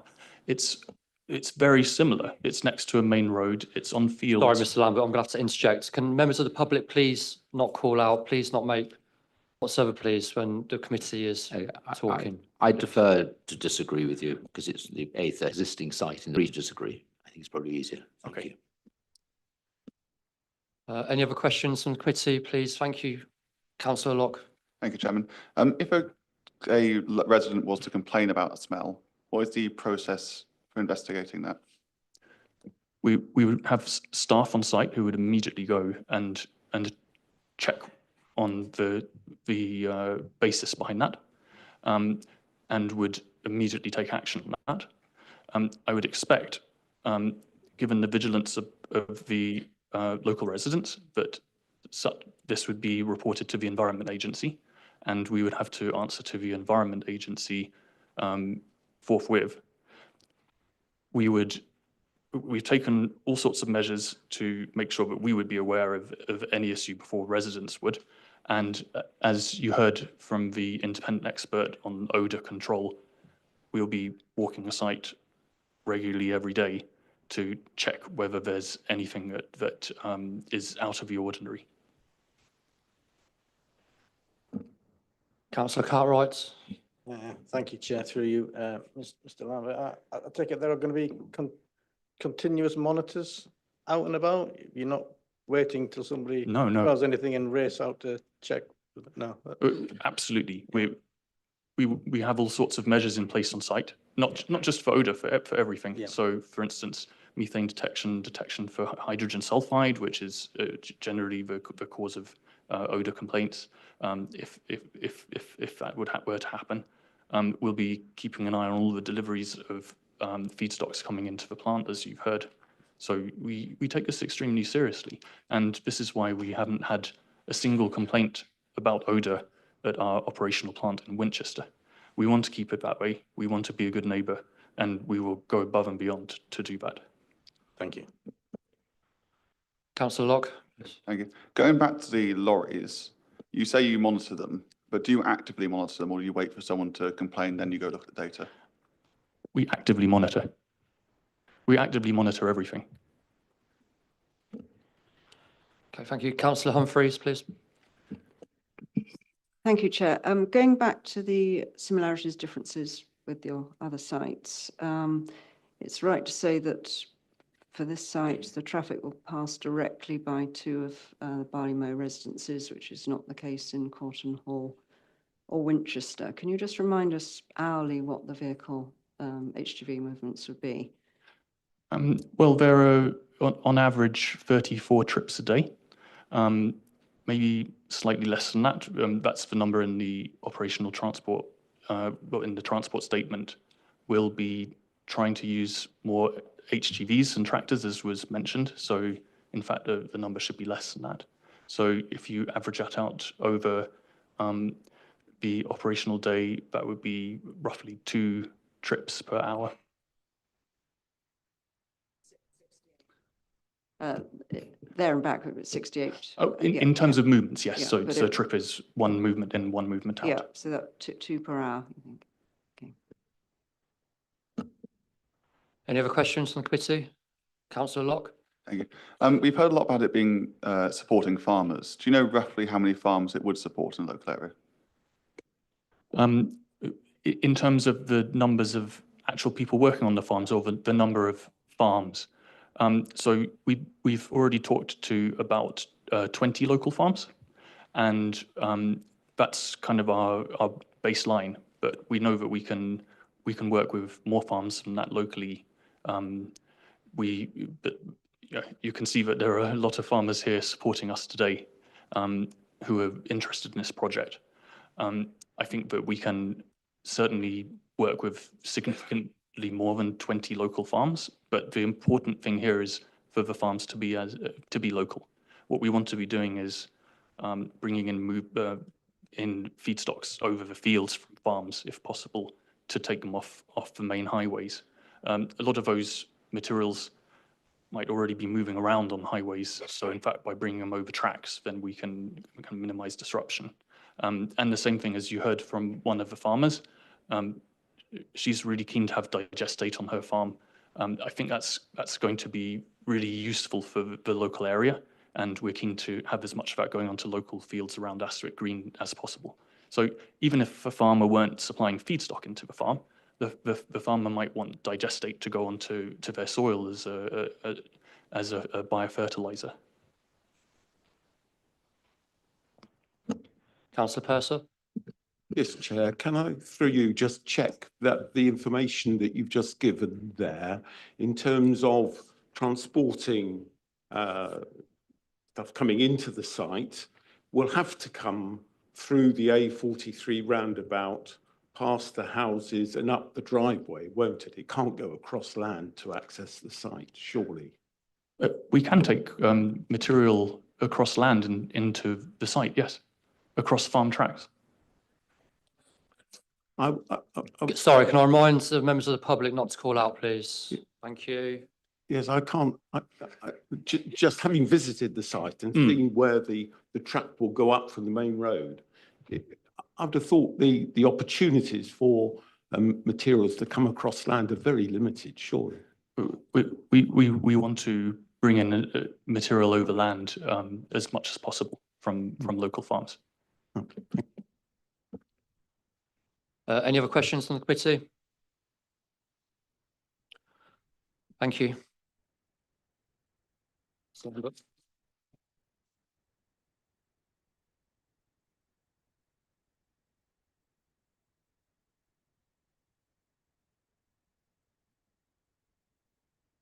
I ask the officers to come back on any points, please?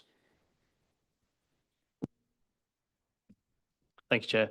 I'd like to draw members' attention to condition 33 in regards to odour management. It requires a site management scheme to be submitted, and as part of that, it is details about contact details for complaints. It's also an odour management plan to be submitted, and this is to be reviewed on an annual basis. Sorry, and just noting some discussions about vehicle movements as well. So suggestion to amend condition 25, which relates to the submission and agreement of an operational management plan. So just to add a couple more points into that regarding the submission of an annual monitoring report of vehicle movements to and from the site from the B4031, which is the road, the access from the site is from that road. And also measures to prohibit tractor and agricultural vehicle movements to and from the site from that same road, just to ensure, because the intention is it's lorries going to and from the site, bringing materials in and off. Thank you, Chair. Okay, thank you, officers. Can I move the committee to debate this application, please? Councillor Gaskell. Thank you, Chair. I'd like to begin by acknowledging the various emails received over the past few days regarding this application. I've carefully considered each message, which contained expressions of support, objections, and requests for deferment. As part of my own assessment of the revised planning application for the anaerobic digestion facility at Astwick Green, I've undertaken 2 visits to the proposed site as well as to the surrounding villages. In addition, I attended the arranged visit to the operational 3 Maze renewable biomethane facility in Winchester, which provided valuable insight into the practical implementation of such a facility. During the visit to the 3 Maze facility, it was obvious that Acorn Bioenergy operates to a consistently high professional standard. Comprehensive odour control systems, traffic management measures and site protocols were observed, all of which minimise impact on neighbouring land use and communities. These operational practices provide a clear indication of how the proposed Astwick Green facility will be managed in practice. The current proposal represents a substantially revised scheme when compared with the original application that was refused, which included the size of the plant has been reduced, with fewer and smaller structures, thereby lowering potential visual and landscape impacts. Vehicle movements subject to scheduling measures to limit disruption on local roads. A permit from environmental agency to operate the proposed development includes a comprehensive odour management plan. Additional mitigation measures have been proposed to protect local biodiversity, air quality and water courses, ensuring compliance with environmental standards. These revisions directly address the principal reasons for refusal of the earlier application, demonstrating that the applicant has responded constructively to both local concerns and planning policy requirements. The proposal is consistent with National Planning Policy Framework, which supports the transition to sustainable initiatives and encourages renewable energy infrastructure where impacts can be made acceptable. At a local level, the scheme aligns with policies promoting sustainable rural development, carbon reduction and climate resilience, which the benefits are renewable energy production, circular economy contribution, support for farmers, farming technology for the 21st century and economic and rural benefits. I note recent correspondence from Councillor Steve Coldwell of Croughton Parish Council, and the application should include a day-to-day traffic management plan funded by the applicants as part of any Section 106 agreement, for which I concur. Point of order, Mr. Chairman, point of order, objection. Yes, He's reading Councillor from a Bignell. script that is predetermined and cannot take part in this debate. Thank you. Who are you, Chair? Councillor Gaskell, thank you, Councillor. I do apologise. Could have made, but he sat and listened to all the decision. But he can come to a view. He needs to come with an open mind to be able to listen to what everybody has said, and he is entitled, as long as he's come with an open mind, which is the big consideration that needs to be given by councillors in making decisions. Thank you. No, I object. Thank you. Councillor Gaskell, are you finished with your representations? No, I've actually got notes that I've taken during the meeting, this meeting as well. That's not taken through the meeting. I've taken them, my notes, I'm typing those along when I was along. Yeah, I'm sorry, councillor, but you have your ways of doing it. I have my ways. I'm in IT. I use a computer for my work, and I. Okay, Councillor Humphreys, did you want to say something? Well, with greatest respect to our legal advisor, that sounded like a pre-prepared speech. I'm sorry, I find it very difficult to see what you said legitimately, but not, I don't think, in this forum, as a contemporaneous note. I think you wrote that before this, having visited the site, as you said, all the detail. I'm sorry. That is not something you wrote during the debate. By putting my notes down into sentences that I took away from the site visit, so I could retain that knowledge. I could come here without saying I've forgotten everything that was shown to me. It gives the appearance that you wrote it before the meeting. I made notes and I put them into sentences. That's my view. If I'm wrong, I apologise, but that's my view, and I think it's the view of other members of the committee. Thank you, councillors. Councillor Gaskell, you want to finish what you were saying? Okay, I'll come back down to. As I said, I've been taking notes as I go along, and whilst I understand local concerns about the location of the site, unless a suitable alternative emerges, and despite suggestions made by the speakers here today, we have to base our decisions on the application presented to us today. Subject to planning department being given delegated authority to secure a satisfactory enforceable S106 agreement, I see no reason to disagree with the officer's recommendation to approve the application. Thank you. Thank you. Anyone else? I still have objection. That has been read out and that's not been written in the duration of this meeting. I'm sorry. This is a farce. Thank you, Councillor Bignell. If Councillor Gaskell is willing to say that he come here with an open mind, I'm willing to accept that. Chair, I came here with open mind. I made my notes post visiting the site into sentences that I could understand, which I could read out. They are my notes from my site visit because I fear I would not have remembered most of that information how I come here But today. those notes you made prior to this meeting suggest the acceptance of the proposal. So those notes are inadmissible in this action. I listened to the local concerns. And if you could propose another site, I will fully go with it. But unfortunately... Okay, councillors, thank you. Is there anyone else want to? Councillor Humphreys, please. I'm really worried this is bringing this committee into disrepute, and I'd like our legal advisor to reassure us that it isn't. As I previously stated, members can come to a committee having a decision in their head, but as long as they listen to both the speakers and the objectors and the discussion for the meeting and can show they came with an open mind, and they might have at the end of it, which is at the end of the meeting, Councillor Gaskell is making a determination. It's a case of whether Councillor Gaskell comes with an open mind is up to Councillor Gaskell to make that decision, because it won't determine the decisions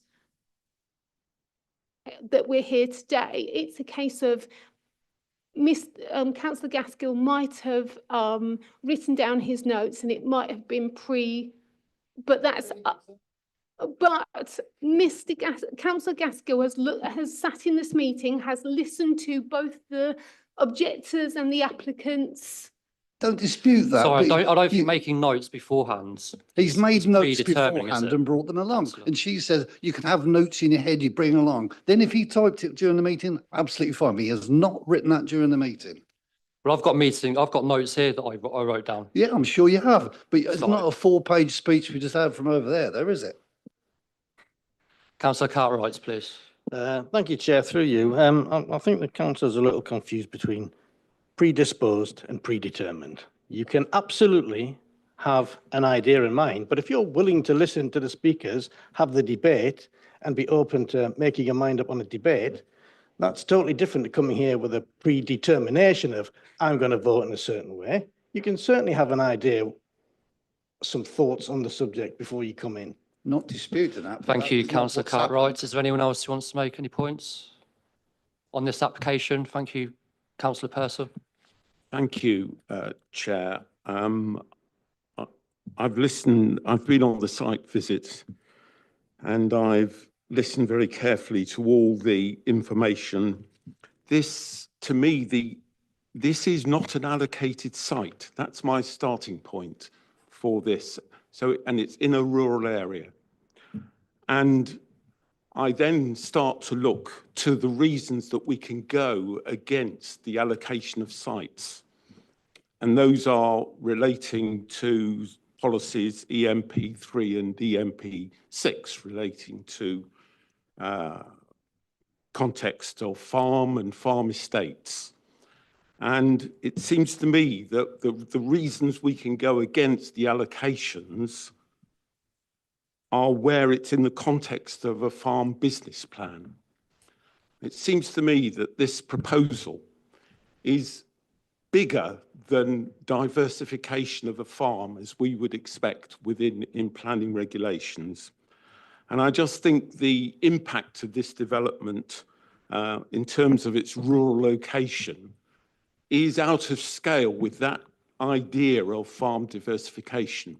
And I come back to my view that this is really an industrial plant and should be located in a suitable location for an industrial plant rather than within a rural area. So I am not convinced that we should go against the development plan as it's been approved and inspected. And I can't see that we can apply either EMP3 or EMP6 as a way of diverging from our development plan. Thank you, Chair. Councillor Cartwright. Thank you, Chair. Yeah, I'm fully supportive of our farms and our local businesses. And if the objections that I keep hearing are based on odour, because we all know that chicken drop-ins stink, but it appears from the site visits and from all the information that we've gathered here today that that is not going to be an issue. So I don't see why we shouldn't support another business that's going to help our farmers, unless anybody can convince me otherwise. Thank you. Councillor Bignell. I believe that if this committee makes a decision with Councillor Gaskell voting, it will be subject to a JR and it'll be an unreliable decision. Thank you. Any other Councillor Manners? Thank you, Chair. Just referring to Councillor Gaskell's input, it goes 110% against our planning training. Written representations have been refused or written statements have been refused in the past, and I regret that you, Chair, haven't taken that in control and noticed. And I also, from the legal advice, I think is also wrong. But more to the point, I'm actually reassured in some ways on the odour, although we will never know in terms of until it's actually built, if it is ever built. But for me, this plant is an industrial plant. It is in open countryside. It is not in the local plan. It is far more than just farm diversification. And I still think that the visual, the scale, the height, the massing is still too great for that area. And I think the light pollution will be particularly pertinent. And I think I listened to John Williams, who lives very, very close, and some other residents. And I think this is an industrial plant. It's the right plant for the farming community. I accept that totally, but it's not in the right location. It should be in a much more discreet location rather than at Barley Mow. And I will therefore be voting against this, and I'm happy to propose a motion that we reject officer's recommendation. Thank you. Councillor Cartwright, please. Thank you, Chair, through you. Yeah, it's tricky. This is a business that needs proximity to the other businesses it serves, and it doesn't look like there's a better position for it. It's all right saying you could have that somewhere on a trading estate 100 miles away, but it needs to serve the local farms. That's the whole purpose. That's what makes it viable. That's what makes the farms able to get this cheap enough fertilizer that will help combat their black grass. That seems to be the purpose, as far as I can see.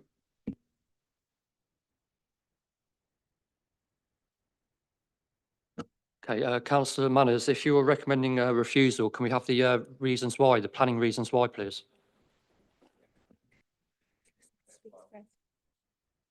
Sorry, it goes against SY1 from the scale, height and massing, and that will not minimise the impacts on people, both for the immunity. And I'd also say that it is also contrary to R2, EMP3 and EMP6. Thank you. But I'm happy, but Chair, I'm happy for officers, and if we need to go into closed session to articulate the points for refusal in greater detail, then I'm happy to do that. And I think we should do it, in, as I say, in a closed session. Thank you. Councillor Smith. I'll second that refusal.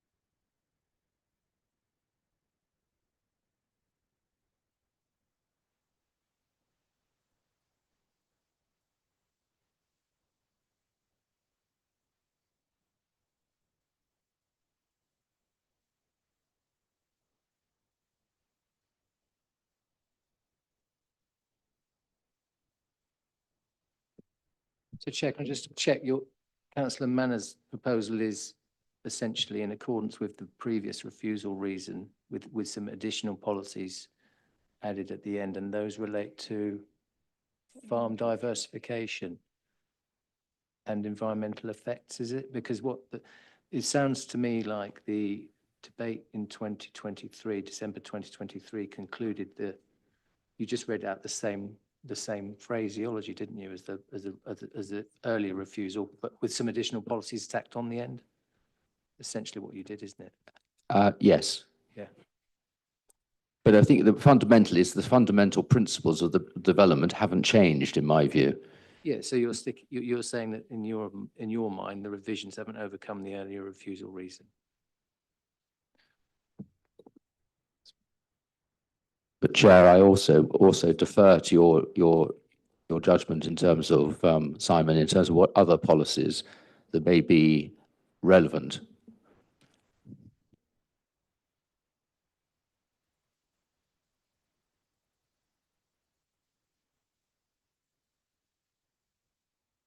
Yeah, how about we leave the overall text as the previous refusal? We leave the overall text is the same, and then the policies we agree with Chair, as well as those that are already on the previous decision notice. Because it would be difficult without further advice to go into the farm diversification and the other elements. Or alternatively, the essence of what you said is captured in that earlier refusal anyway, isn't it? Why don't we put the other farm diversification points that have been raised in the speakers?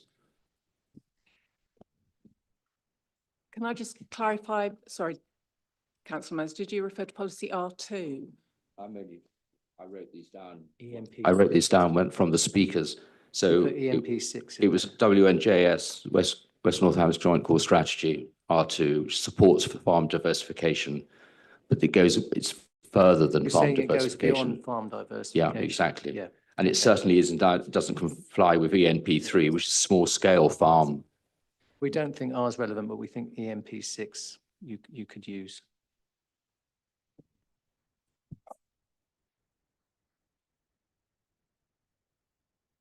Chair, can we have a vote on the original motion? Pardon? We haven't got past the original motion, have we? You're talking an alternative motion there. Can't we vote on I mean, I'll second if someone's proposed it over there, which I believe. It's already been seconded. We're just trying to work out the wording for it. No, the original motion. We're not voting on this is an alternative one we're given here. I want to vote on the motion, which is the officer's recommendation. We haven't voted on that yet. Well, no one's put a proposal forward for us to vote on. I propose we accept the officer's recommendation. Okay, well, that's the second one then, isn't it? Yeah, we've already had a proposal from Councillor Manners. This is the original motion. You've got to go through the original motion. If that falls, then we have an alternative motion.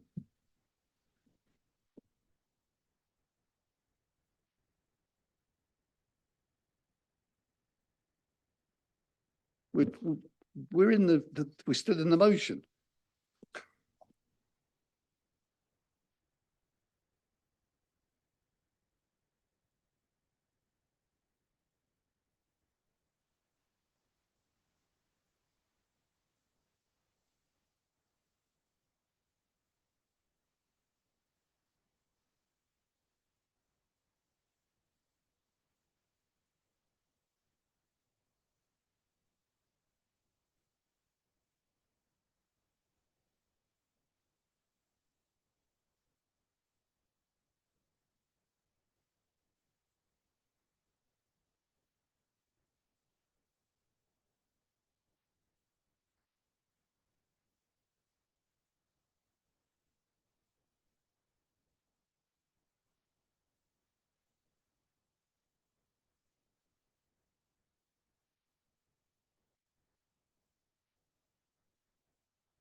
Okay.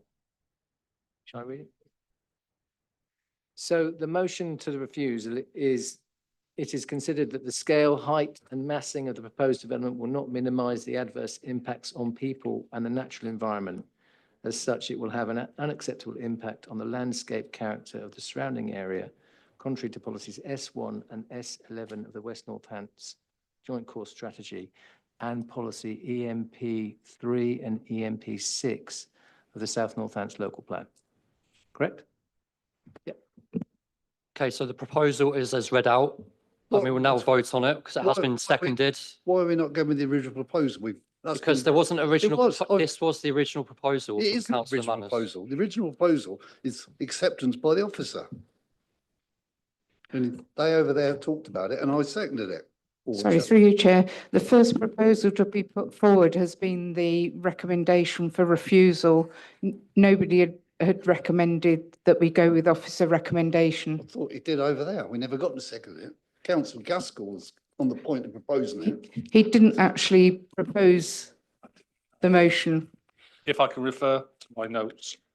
I said I see no reason to disagree with officer's recommendation to approve this application. Okay, so we move to the vote to refuse application as read out by officers. So everyone for the proposal to refuse, please? Yes, so everyone who wants to vote for to refuse the application. Refuse, just sort of one who wants to refuse the application against officer recommendation. The recommendation is to refuse the application. So that's a proposal to refuse the application.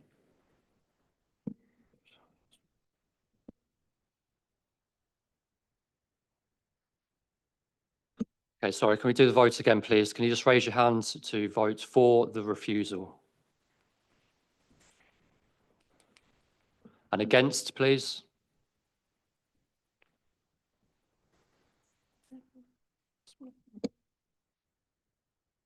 Okay, so the application to refuse has been voted against. I propose that we accept Sorry, the officer's recommendation. abstentions, please.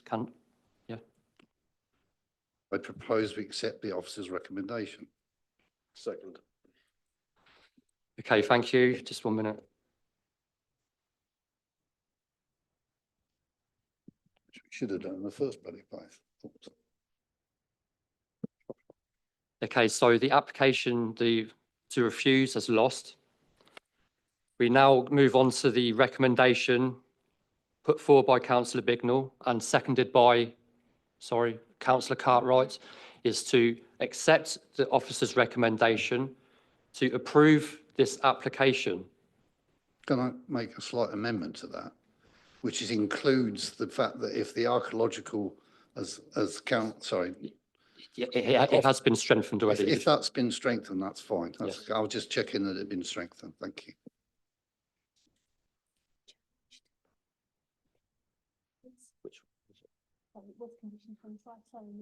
Yeah, sorry, can you just read out the changed conditions, please, officers? Yeah, through you, Chair. So that's with an amendment to condition 16 in respect of archaeology to include any subsequently confirmed areas of archaeological interest. And then the amendments to condition 25, which refers,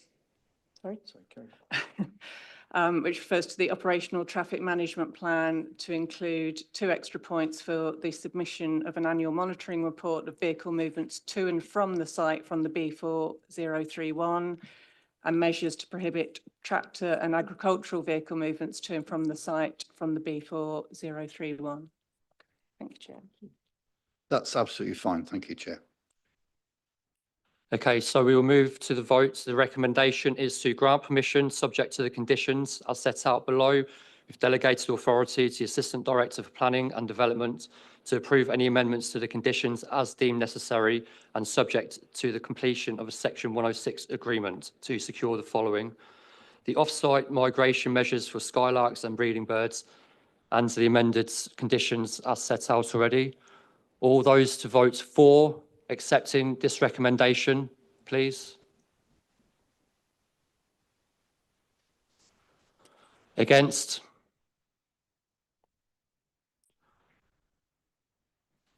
Okay, thank you. The proposal has passed to accept the recommendations.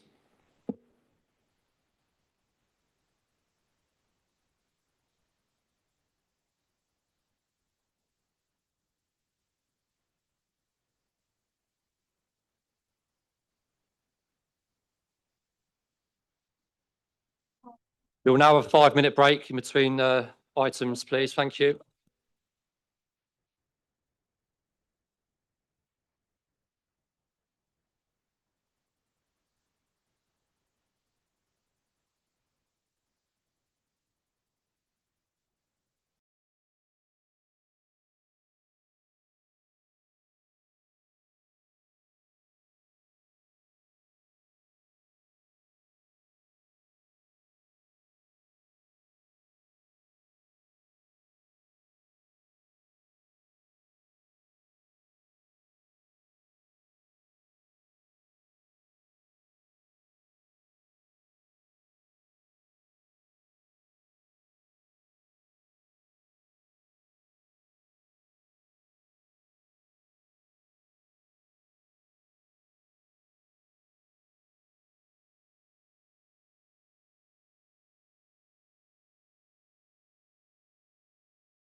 672/MAO, lands northwest of Upper High Street, Harpole. The proposal is for hybrid planning application comprising full planning application for the demolition of existing buildings, erection of 100 dwellings, including vehicular and pedestrian connection points, appearance, landscaping, layout and scale, drainage, diversion of bridleway, KP1, and other associated infrastructure. Outline planning application and all matters reserved except for internal access for the erection of 350 dwellings, public open space, pedestrian and cycle links, play area, drainage, landscaping, and all other associated works. I'll now hand over to the case officer, Rebecca Grant, to begin the presentation. Thank you.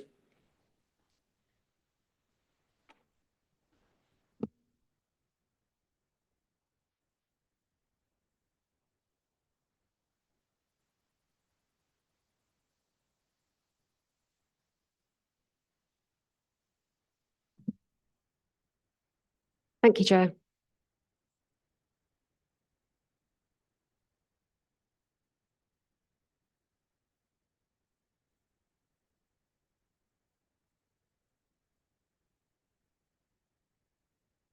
So this application forms part of allocation N4 in the West Northants Joint Core Strategy.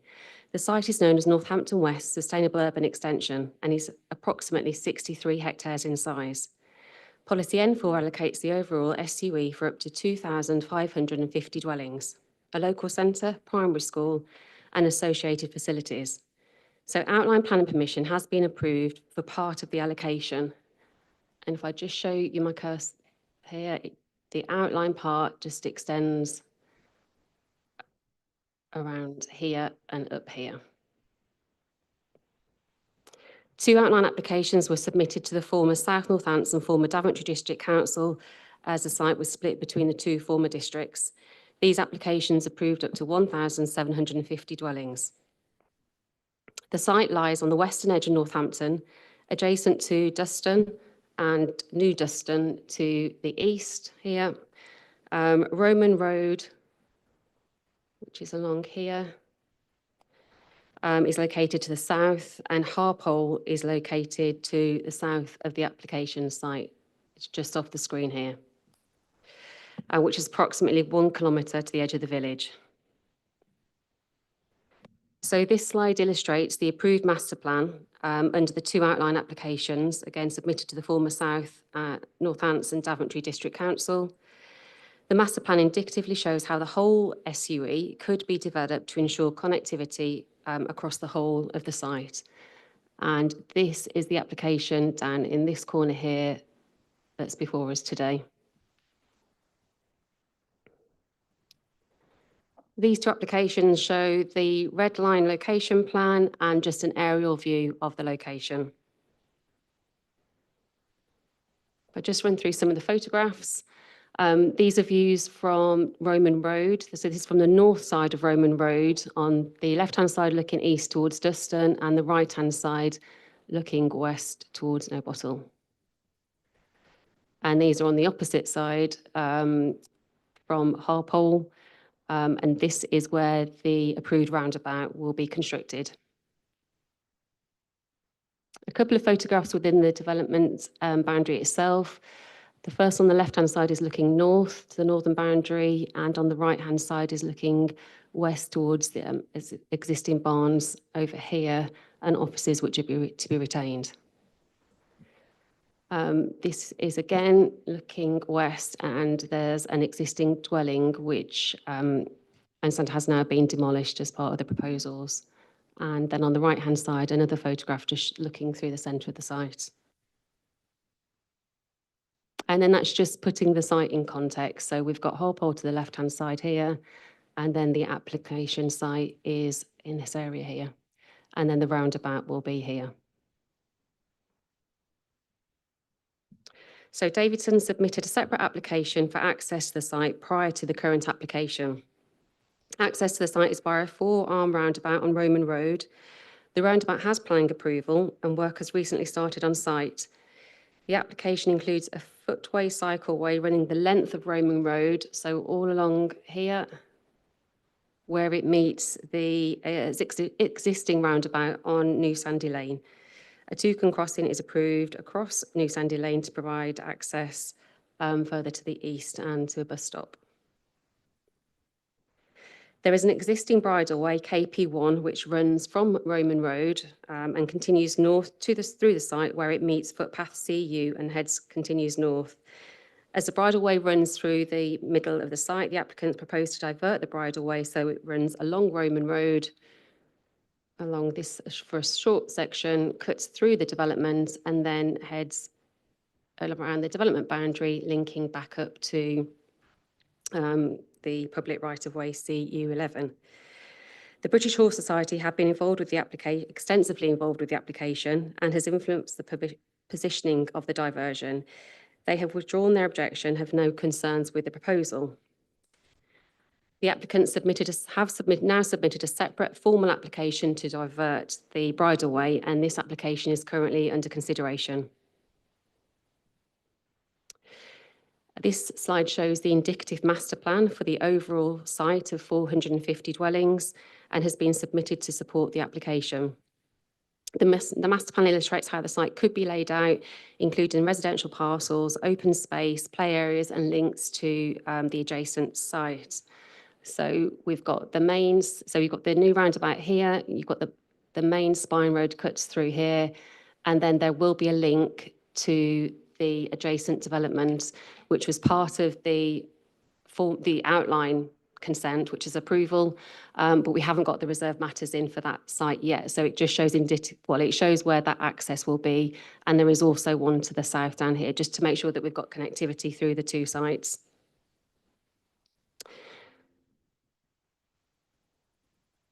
So this shows so it's a hybrid application. So we've got detailed proposals for the 100 dwellings, and this forms the first phase of development.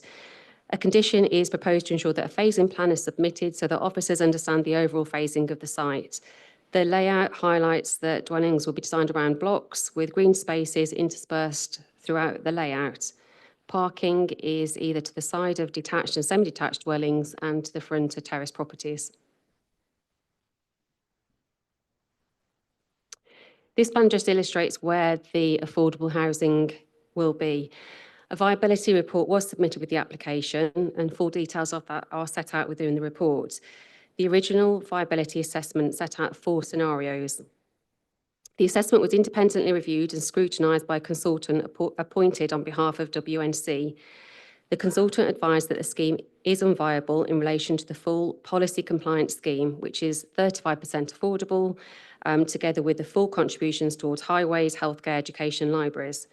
Following discussions with our strategic housing team, it was identified that a split of affordable, including the first homes, would not meet the housing needs of the residents within WNC.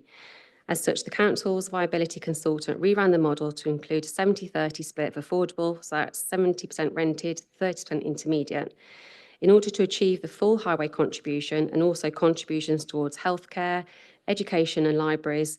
An affordable housing provision of 14% can be achieved. 35 units will be secured during the first phase of developments and then 28 in the later phases. Just a couple of slides showing the house types that are proposed.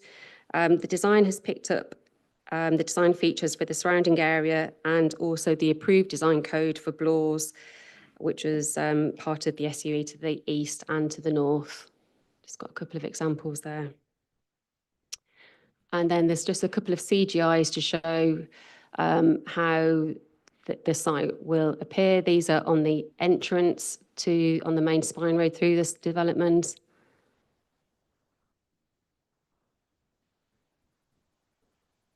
This is on the eastern edge where it meets the Blaw development. So as yet, that hasn't got reserve matters approval, although it has got outline for residential.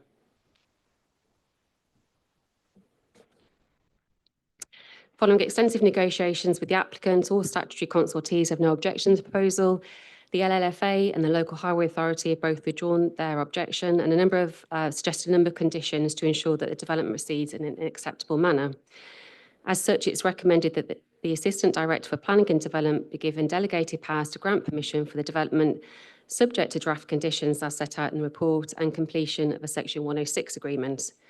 I just draw members' attention to late items.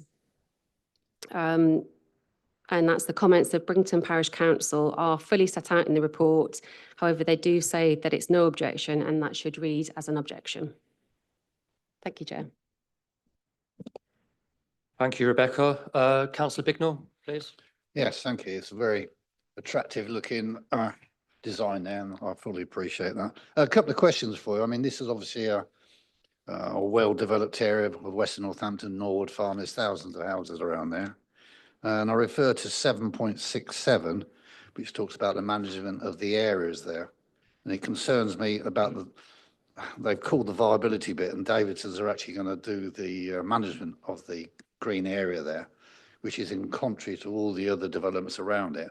And I think it sets a dangerous precedent. And the bit that really gets to me, it talks about the complexity of the public open space. What does that mean? It talks about they can't manage it. They're saying that Harpole Council are unable to manage it because of the complexity of the open space, including the BNG technicalities. Could you explain on that? Oh, sorry, expand on that, please, Rebecca. That's in 7.67. Thank you. I think one of the big issues with the inclusion of a management company for the open space is due to the viability. So that I think that's kind of the principal reason why Davidson's are going through the management company route. They have also said, as it's stated in the report, that there are complexities with the open space. And I think that is to do with the bridleway going through the open space, and you've got the BNG, you've also got SUDs Sorry, within. BNG being? Sorry, biodiversity net gain. Thank you. Sorry, apologies. And then you've got the drainage basins as well within the open space. So within a relatively small area compared to the rest of the Northampton West SUE. I do appreciate that on the wider SUE that the parish councils do want to take on board, and we have had that discussion with Davidson's, but unfortunately it's not possible in this instance. I'm overly convinced of that one. And the other bit, could you give me some details on the way the bridleway crosses from Road Hill across the Roman Road and enters the, I couldn't quite sort it out on the map how that worked. Thank you, Jack. Let me just share my screen again, if I can.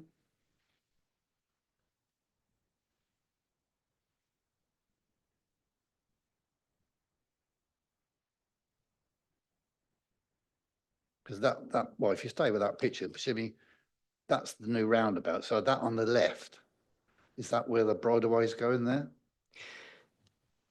No, sorry, I'm just having problems getting back to. But isn't that Road Hill where your cursor is now or not? No, it's not. Sure? I thought it was. Because going across left to right is the Roman Road, isn't it? Let me just. Because that's in the top left-hand corner. I think I've got to go back into.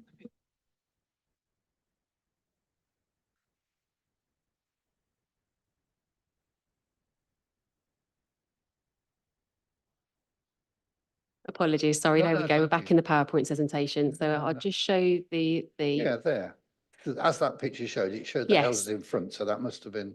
Yeah, so I think No, no, it's down here, sorry. It's down there. So the CGI was just taken further up here, but so the footpath will go through the bridleway will come off the roundabout and it will head slightly along Roman Road, up through the side of the development site, and then through the open space. So two questions. So this application isn't approving it. They do have to go through a separate process, and Davidson's have submitted that application to us, which is under consideration at the moment. But that roundabout, there's the roundabout we just looked at. So I was right, wasn't I? Because it wasn't further into it. Apologies, yes. But the bit that I understand that bit they showed, it crosses the Roman road, but you say it continues up the Roman road. What does that mean? You see where it's crossed over? That's it, exactly there. What is that bit there? Once it's gone over, are we still on the Roman road, or we created a new bit of footway, or what have we done? Well, sorry, this is the Roman, it's adjacent to the Roman That's road. adjacent, okay, thank you. Yep, oh, good, thank you very much indeed. Councillor Manners. Thank you, Chair. Rebecca, the affordable housing, now you've got that slide up, where is that going within the? Now I've got a plan. There we go. So we've got, there's a section here of affordable. It's the coloured sections. Right. So there's a block here, down here, and down here. Okay, thank you. That's good. It's not just stuck on the roundabout. And the viability, is there going to be a future viability clawback potentially for the affordable percentage of 14%, depending on how long the development takes to build out? Yes, I think it's in the recommendation, but there isn't any clawback. I couldn't see There's it. no mechanism in the section 106 because of the significant issues of viability, and we have reconsulted with our viability consultant to clarify whether it would be possible to put a review mechanism in the section 106, and I think the advice is that we wouldn't be able to get any additional out of it. None of us know what's going to be in 10 years' time. So if this takes 15 years to build out, as an example, surely we should be putting that provision in 10 years to give us the flexibility to do that.